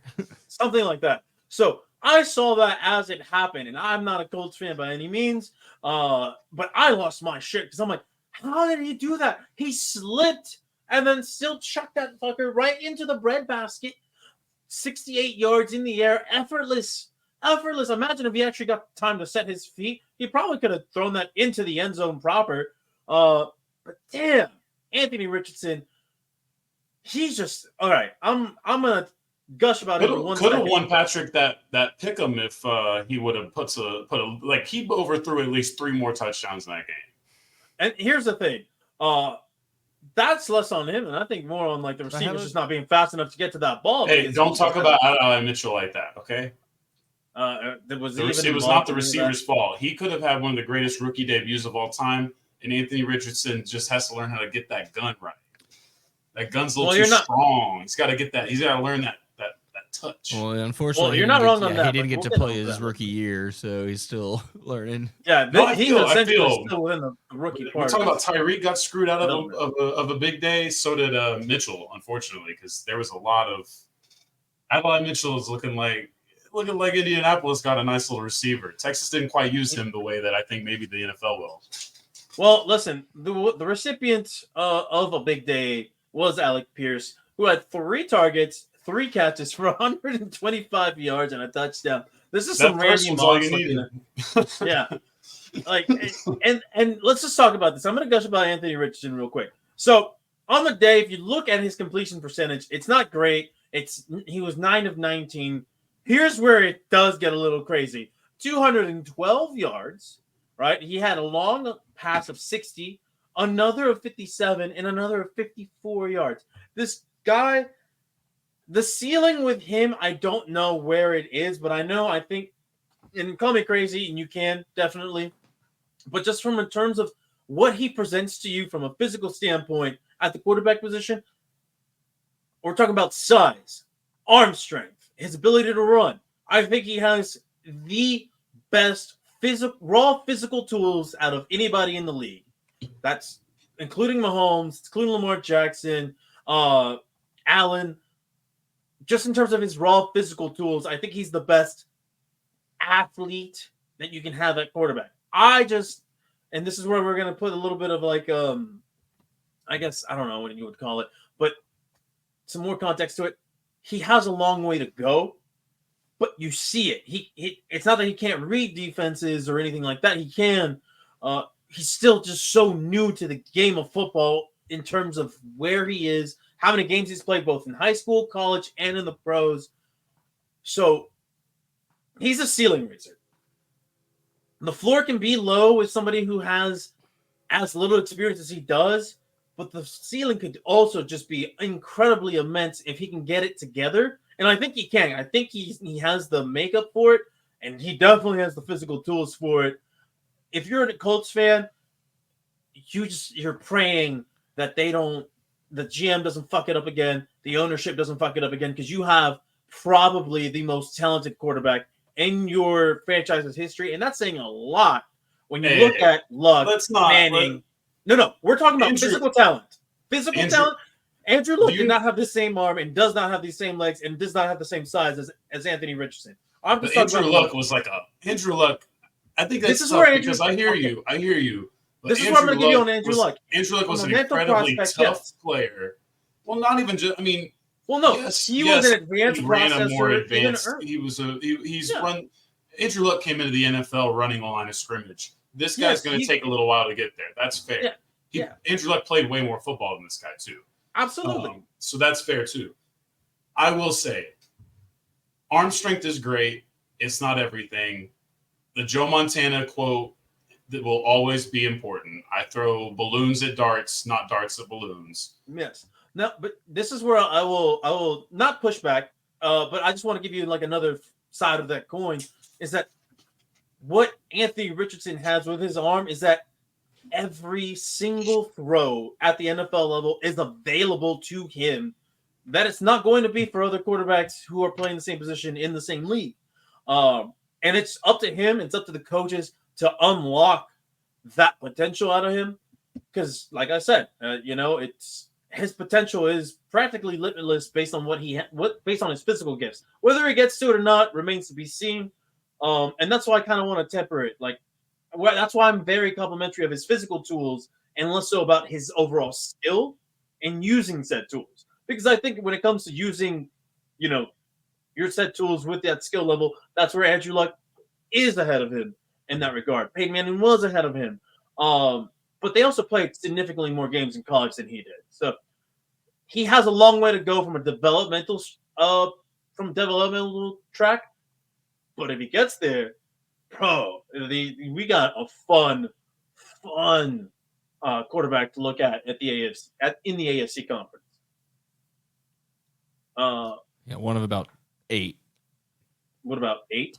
I said one of about 8 in the AFC. Yeah, they're hogging all the QB talent. You know who wishes they had a guy like that? This isn't a clip from a game, but it does kind of reflect how this fan base feels about their current QB situation. I'm finna talk, man. What's going on, bro? I'm fucking sorry as hell, man. Man, it's all right. It happen every year, bro. Man, this shit rain, bro. Every year, all along. Man, the world. 300. Man, the world. I'm finna go. I'm sorry as hell. Let their ass go. Man, he just bad, man. Let their ass go. The Atlanta Falcons debuted their brand new quarterback, Kirk Cousins, and they were the only team to score a touchdown in that game, and they lost.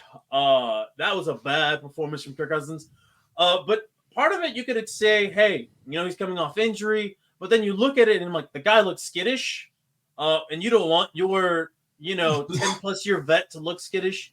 Now, it could also be, hey, he's protecting himself. He doesn't want to take the hit. He's coming off an Achilles. You could throw whatever myriad of reasons you want into it. At the end of the day, he did not perform up to snuff. And they lost to a Pittsburgh Steelers team that they got 6 field goals. If you had their kicker on your fantasy team, bruh, that kicker might have won you your game. Now, I'm gonna come up here as the Justin Fields defender than I am. And I'm going to keep lowering this bar for him. He was an absolute game manager in this. We looked at this. If you look at his passing chart, it's all to the outside, nothing in the middle of the field, and nothing too deep either. And you know what? That's all you fucking need to win. It was described as a pitcher who's about to get sent down to the minor leagues. Absolutely. That looked like it. But you know what?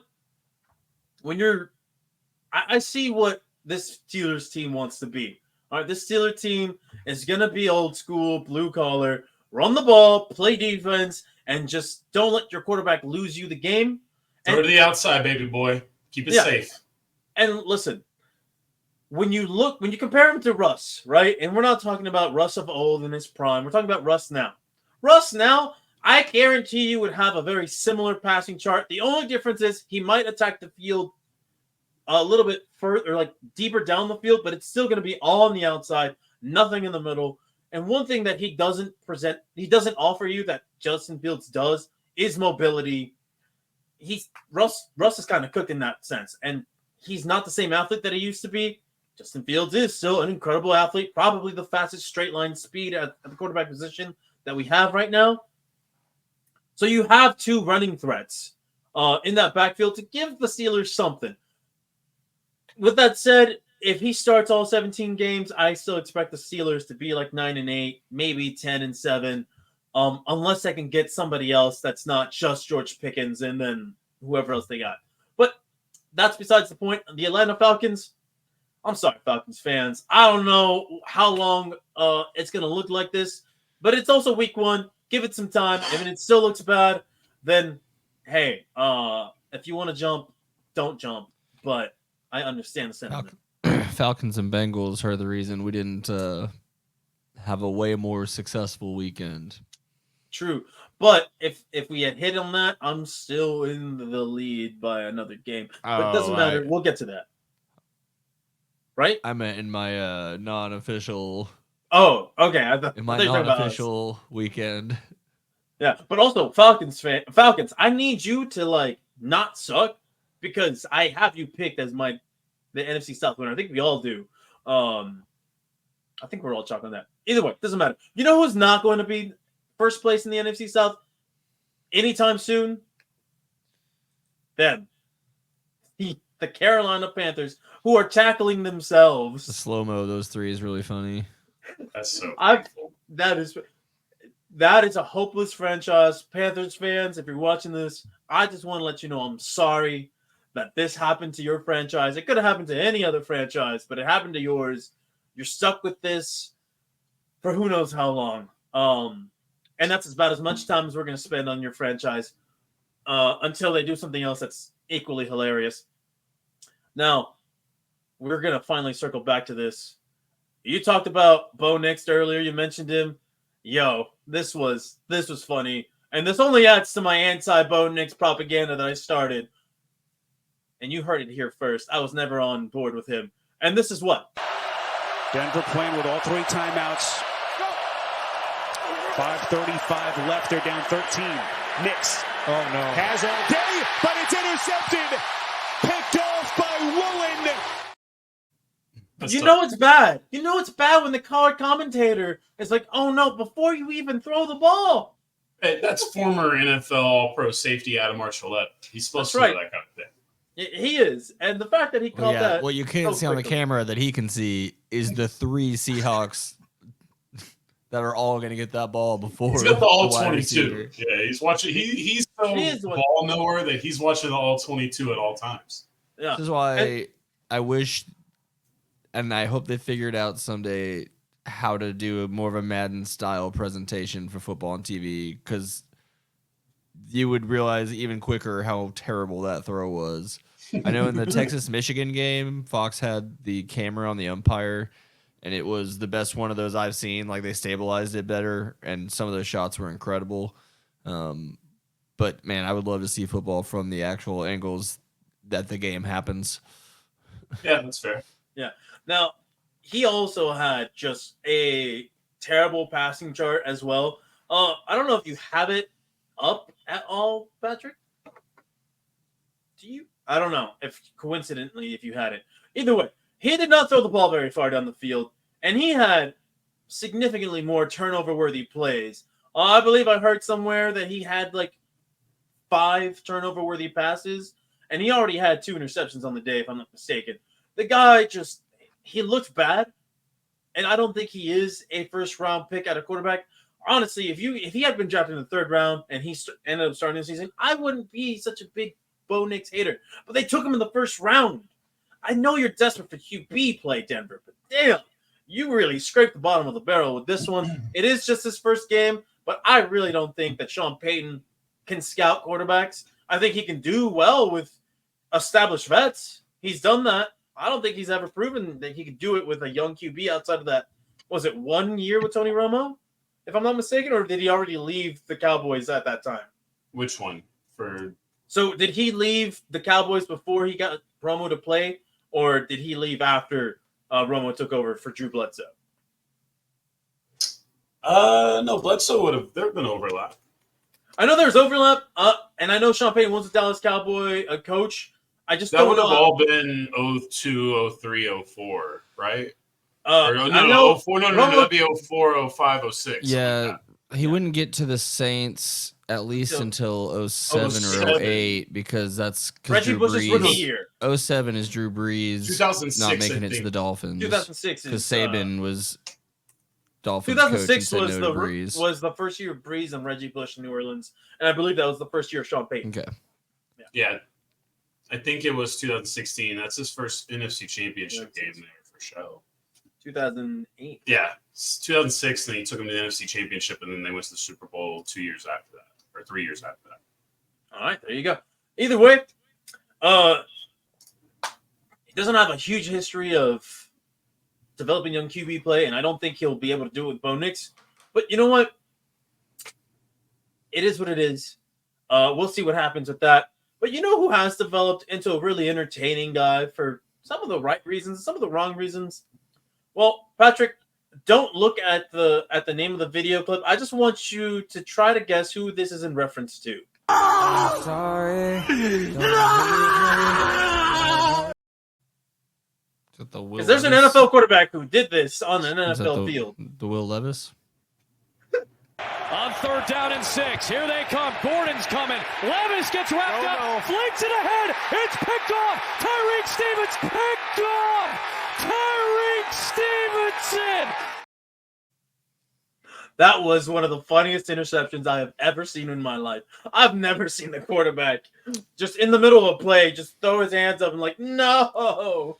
That is exactly me playing Madden. That is the minute you're before you even hit the button, you know you're not supposed to hit the button, then you hit it anyways and throw it right where that guy is. Yeah. And luckily for him, I would say that he can now say he'll never have a worse moment than that. Who knows? We don't know. Because I feel like Will Levis is that type of player. He's very Carson Wentz-esque in that he is capable of some outstandingly boneheaded plays, as well as makes some good plays. Because he did have some throws in that game where he was like, damn, this guy could throw that motherfucker. And then you saw plays like that, and you're like, man, that guy really thinks he can throw that motherfucker. So that was some of the more notable performances, highlights that I wanted to bring to you guys, our audience. But now there's something else that we want to talk about that we didn't really talk about on the last show. We kind of just kept in the group chat, but we're doing NFL picks week to week. So Patrick, let's bring it up. Yeah, until we have an official gambling sponsor, this is just vibes. This is just vibes, and based off vibes, why does it say I'm 11-6 when I am 11-5? There should be that's just a cute vibe. It's a cute vibe. I'm really bad at math.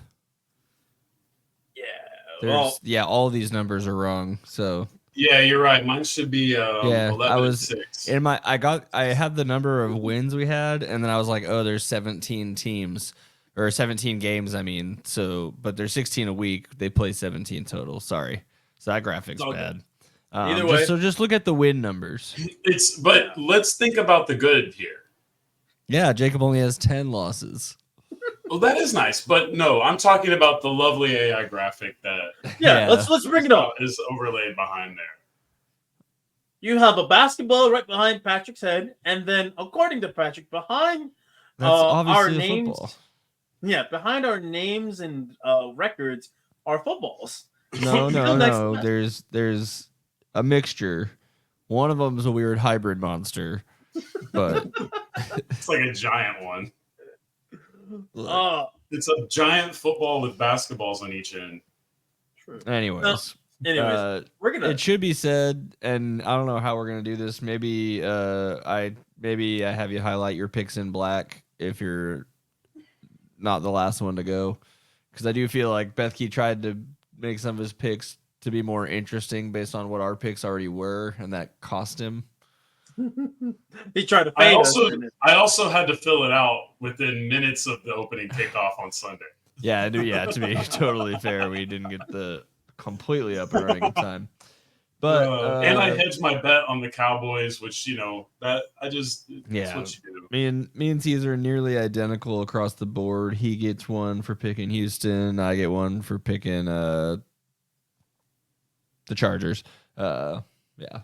And then he one-ups me with something else. I don't remember, but I don't remember that. But yeah, I was man, that Las Vegas pick was just God, they're gonna make me look worse and worse every week for ever thinking that they had a chance of finishing second in their division, which they still can. But that's quick. I'm also gonna mention we are gonna test out seeing what kind of putting one point on each of us, doing a 10 parlay of just straight money line every week, just to see if we could ever actually get it all right. I had like I mentioned earlier, I had a 7 this week that was close, but not quite close enough, thanks to the Falcons and the Bengals. There you go. But that Bengals, we'll have fun. If I'll figure something out, if one of y'all gets a complete week completely right, there'll be some kind of prize for you. Otherwise, at the end of the year, we got like 16 more weeks to figure out how to honor whoever wins. All right. Well, we'll see who knows ball, as they say. All right. Now, we're getting to the final leg of our NFL segment. Let's go.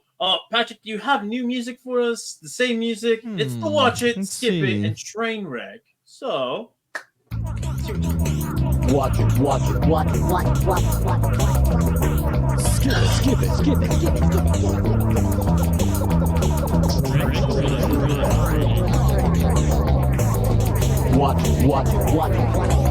Skip it.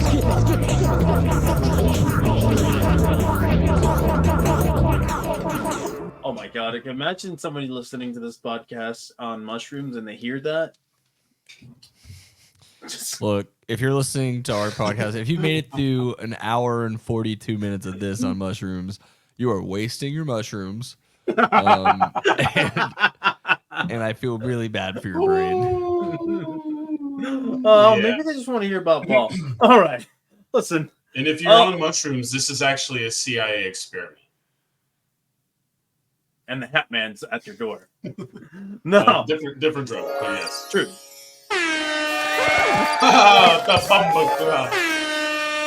Okay, that'll fuck with anyone on mushrooms. All right. All right. Well, please, don't use mushrooms for the following games that I'm going to present to you in the watch it part, because you want to enjoy these games so maybe.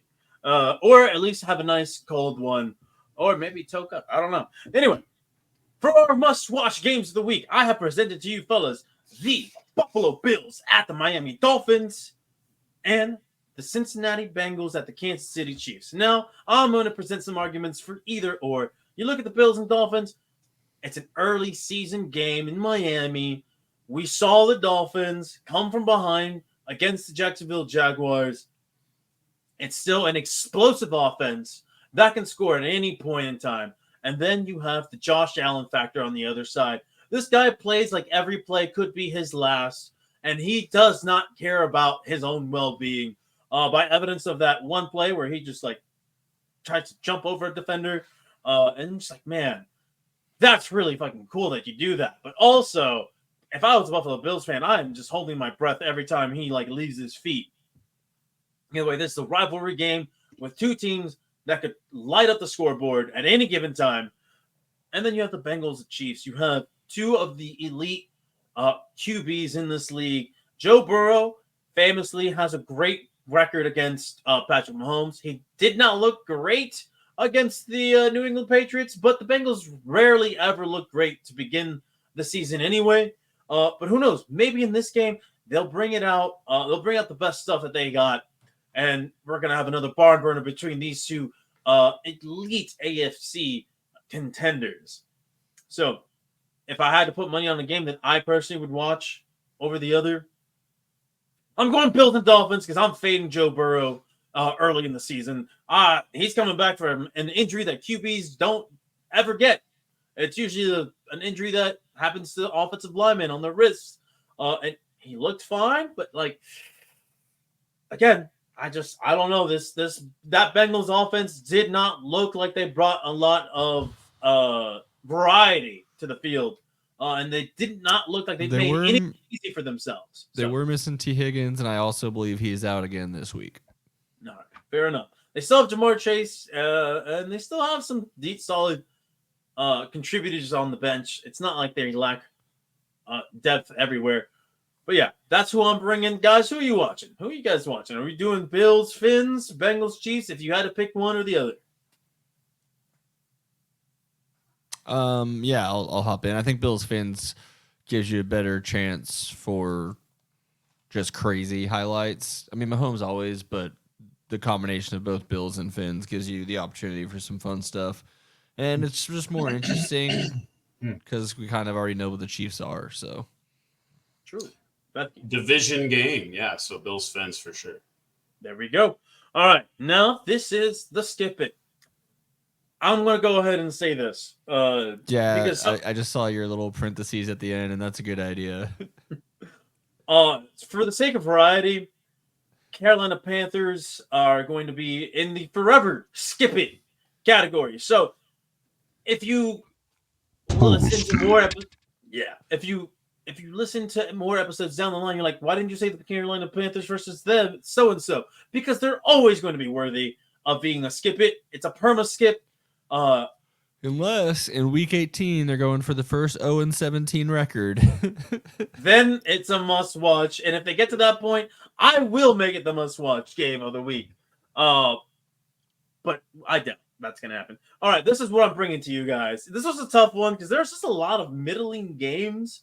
Not a lot of sexy matchups. And not a lot of like, oh my God, this is just absolutely worth skipping. It's more like, you can have it as background noise. So this one just came to personal preference.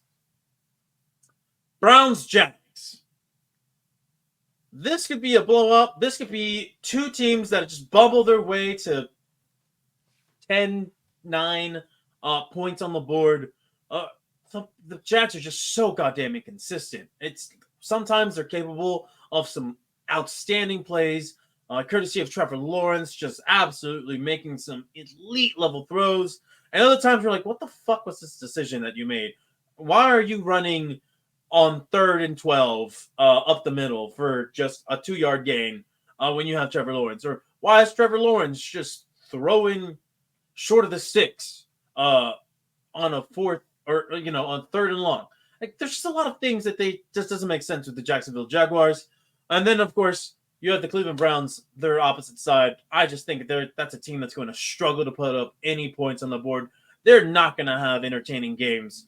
And if they do, it's entertaining in the sense that, do you like AFC North blue-collar football? Yeah? Great. If not, skip. Next up, speaking of AFC North football, it's the Steelers versus the Broncos. Now, Justin Fields did lead the Steelers to 6 scoring drives. Imagine if they were touchdowns. That would have been 42 points on the board. Unfortunately, that's not how math works. That kicker, that's the kicker you want in fantasy right there. Ain't no doubt about it this season. Absolutely. If you love kicking the ball, well, the Steelers are going on the road to Denver, where it's easy for kickers up there. So who knows? He could go 7 of 7. He might even hit a 65-yarder. If you want to see it, great. If not, I highly suggest you skip this because the Broncos are not presenting anything worth watching on the other side as well, unless you like bad QB play, in which case you're a fucking sicko and you need to seek some immediate psychiatric help. But yeah, gentlemen, it's like is there a game that you would skip more than the other? I guess I don't know how to present this. Bethke, what are you thinking here? What's the worst? I'm not skipping gross football like Steelers Broncos. If anything, I'm skipping the Browns. I'm skipping the Browns out of protest for Deshaun Watson's freaky ass being in the NFL still. Fair. That's a very fair point. Patrick, what do you got on this one for the skip? Yeah, I like Steelers Broncos. I think that's a boring ass game that I don't want to watch anything of, but Browns Jags is probably a better one because it's even worse. So yeah, there we go. I mean, to be fair though, I'm keep thinking maybe someday Trevor Lawrence is gonna all of a sudden look good like he's supposed to. So this is gonna be a tough game for him to not to be perfect, but like theoretically the offense is not you're not gonna have to score a lot of points to win the game most likely. So yeah, and Trevor Lawrence, it's not that he isn't good, it doesn't look good, it's just he can't string it along. He just can't seem to string it along. Year 2, he seemed to string a lot of good performances together, but since then it's just been up and down. Whether it's a product of the lack of offensive weapons, the coaching, I don't know what it is. We'll probably find out later down the road. Who knows? Until then. And then the train wreck. I have one game. And this is really kind of a train wreck because of the QBs at hand and for different reasons. Aaron Rodgers is just a train wreck of a human being. And sometimes that bleeds into his play. We saw that kind of on Monday Night Football. He didn't have a great stat line. Didn't always look clean in the pocket. Now, he played 3 snaps last year. And he's old. He's 40 years old, coming off a major injury. But that could lead to a lot of situations where the Jets just find themselves in baffling situations, and Aaron Rodgers is forcing it. And who knows? He might have some buffoonery in him. But you know who has a lot of buffoonery in him and is still very young? Will Levis of the Tennessee Titans. You saw in that clip earlier, if he's capable of that at any given moment, then that means the Titans are always going to be in the running for potential train wreck watch of the week. This is why this is our train wreck matchup. Gentlemen, I hope you guys approve of that, because I'm now going to move to previewing our teams. We're at the count. We're on the finish line here. We got the 49ers at the Minnesota Vikings. Gentlemen, Patrick, you are a resident Vikings fan. I think we've all saw what the 49ers did last night. They're missing their best offensive weapon, and it didn't matter. They still came out there and kicked some ass because they just have too many weapons. I don't know how this Vikings defense contains 2/3 of that equation. I don't think we really get to find out because I think the offense is going to be struggling so much that the defense is going to be on the field too long, and we won't really get to see. I think it'll be quickly San Francisco showing that they're a better team. I don't know. On paper that. I mean, I'm going to watch every second of it, but I wouldn't expect anyone else to want to watch this game because there shouldn't be any surprises. Well, it is the Monday Night Football. No, it's not Monday Night Football. Sorry, I was looking at the wrong week. It is still a marquee team in the 49ers. So, I mean, there might be some reason. I just think that there will be more competitive games. Absolutely. Absolutely. I honestly on this game, I don't see how the Vikings do it, but the San Francisco 49ers had some pretty head-scratching losses last year, so it's not out of the realm of possibility. For sure. It's the NFL, week to week, could always happen. Yeah, and it's not like Brock Purdy had a great an incredible game last night on Monday Night Football. So it's still possible, right? Anything's possible, but I'm not seeing it. But yeah, I don't know.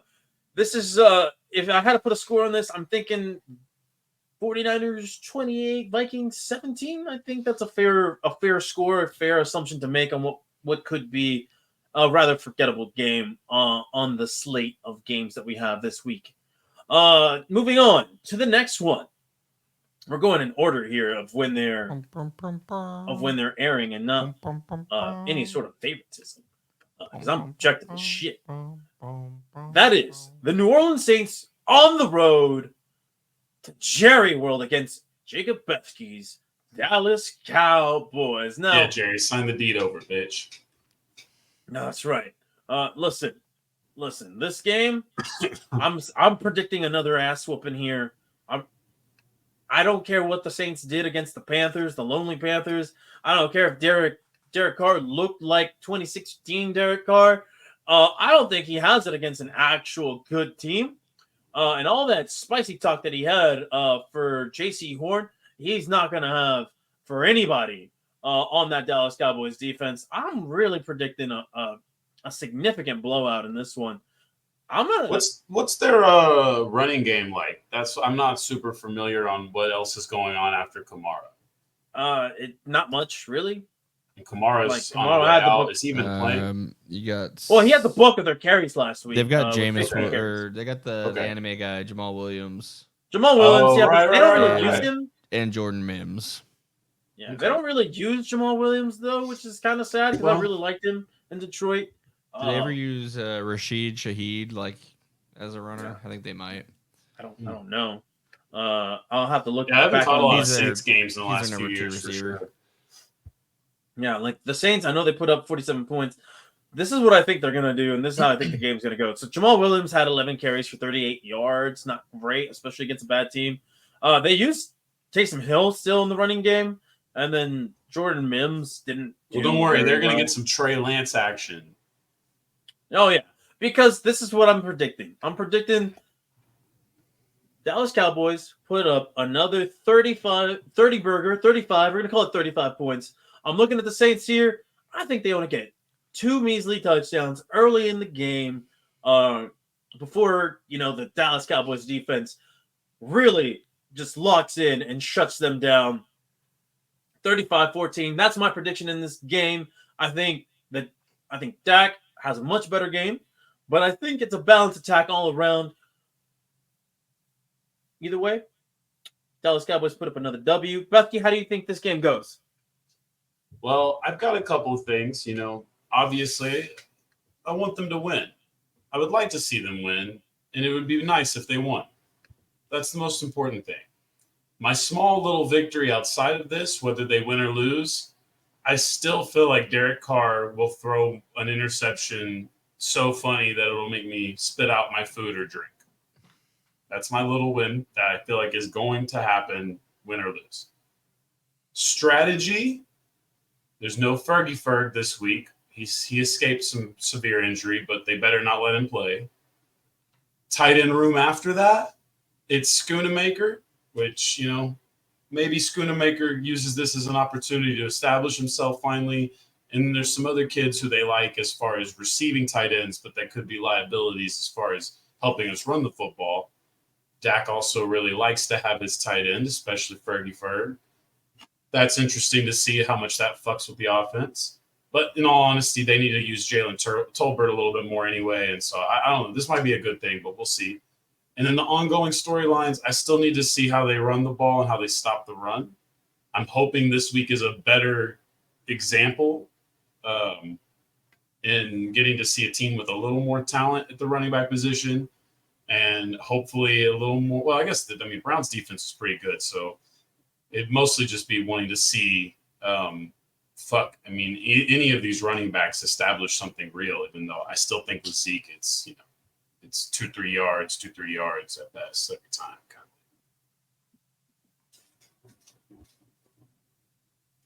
So I think the Cowboys will win. Well, I think that it'll probably be fairly close, though. I'm not predicting a blowout. I feel like the Saints will have a little more fight this season than people give them credit for. All right. Well, we will see what happens. Do you want to give us a score prediction? I'm not going to hold to it. 77-0 in a close game. All right. The closest blowout you'll ever see. All right. And now we finish things off with the Monday Night Football matchup. It is the Atlanta Falcons going to the Link against the Philadelphia Eagles on Monday Night Football. I don't think this is going to be that entertaining of a game. Listen, if Atlanta continues to show what they showed in week 1, which is that Kirk Cousins is not healthy or it just looks old and hurt or looks hurt or old and does not want to get hurt, that's a problem for them because this team really needs him to make that offense work. Bijan Robinson didn't have a great day, and their leading receiver was Ray McCloud with 4 catches for 52 yards. Like that's not what you want to see from this Atlanta Falcons team. I think they go in there and they get into the Link. I think it's a close game early, And I think what we're going to see from the Philadelphia Eagles is this is going to be a second quarter, third quarter team, where they're going to start a little sluggish because they're still getting used to a new offensive philosophy. There's still a lot of different players in positions that they're not used to having there. And I don't know. I think we see Jalen Hurts have a more game manager-esque game in this one, with Saquon Barkley really getting the focus being the focus of the offense. I still think they're going to go for the explosive plays with A.J. Brown on the outside, and you're going to have Devontae Smith attacking the short to intermediate part of the fields. With all that said, I think this is a game where the score isn't as close as it looks. I'm thinking it's going to be 28-21. With the Falcons getting pity points at the end, the Philadelphia Eagles take home the dub and continue to clean things up. I think the defense is going to look a lot better than what they allow in garbage time, because they are going to have a home field advantage, and we'll finally be able to see, is Bryce Huff worth that big contract that they gave him? Is Vic Fangio able to get the most out of this defensive line that has a lot of unproven parts on the edge? And we'll see. So I think the Philadelphia Eagles, at the end of the day, they win this game. They don't make it look pretty, but they don't make it look as frustrating as it looked sometimes against the Green Bay Packers in Brazil. So that's all I got for you guys. And that's all we have for you on this NFL segment of Pass the Rock. Patrick, do you want to take things home? Skol. Yeah. Thanks everybody. This will probably go live sometime on Wednesday, so it'll actually be live well enough in time for everyone to make their decisions about what to watch before the weekend starts. Hope everyone has a safe, great week. I'm trying to come up with more BS to add here, but I really don't need to. Fly Eagles fly. Skol Vikings, what he said, and something else for Jacob's team. Well, everything else for my team. That's how it works. Yeah, the SEOs already does itself. Literally anything else but what you guys just said, NFL related, is about Jerry Jones and his team. That's how it works. There we go. Thank you for participating in the science experiment. All right. Well, thanks. Like, subscribe, share, and I'll see you guys next week. All right. We'll see you next time. All right. And then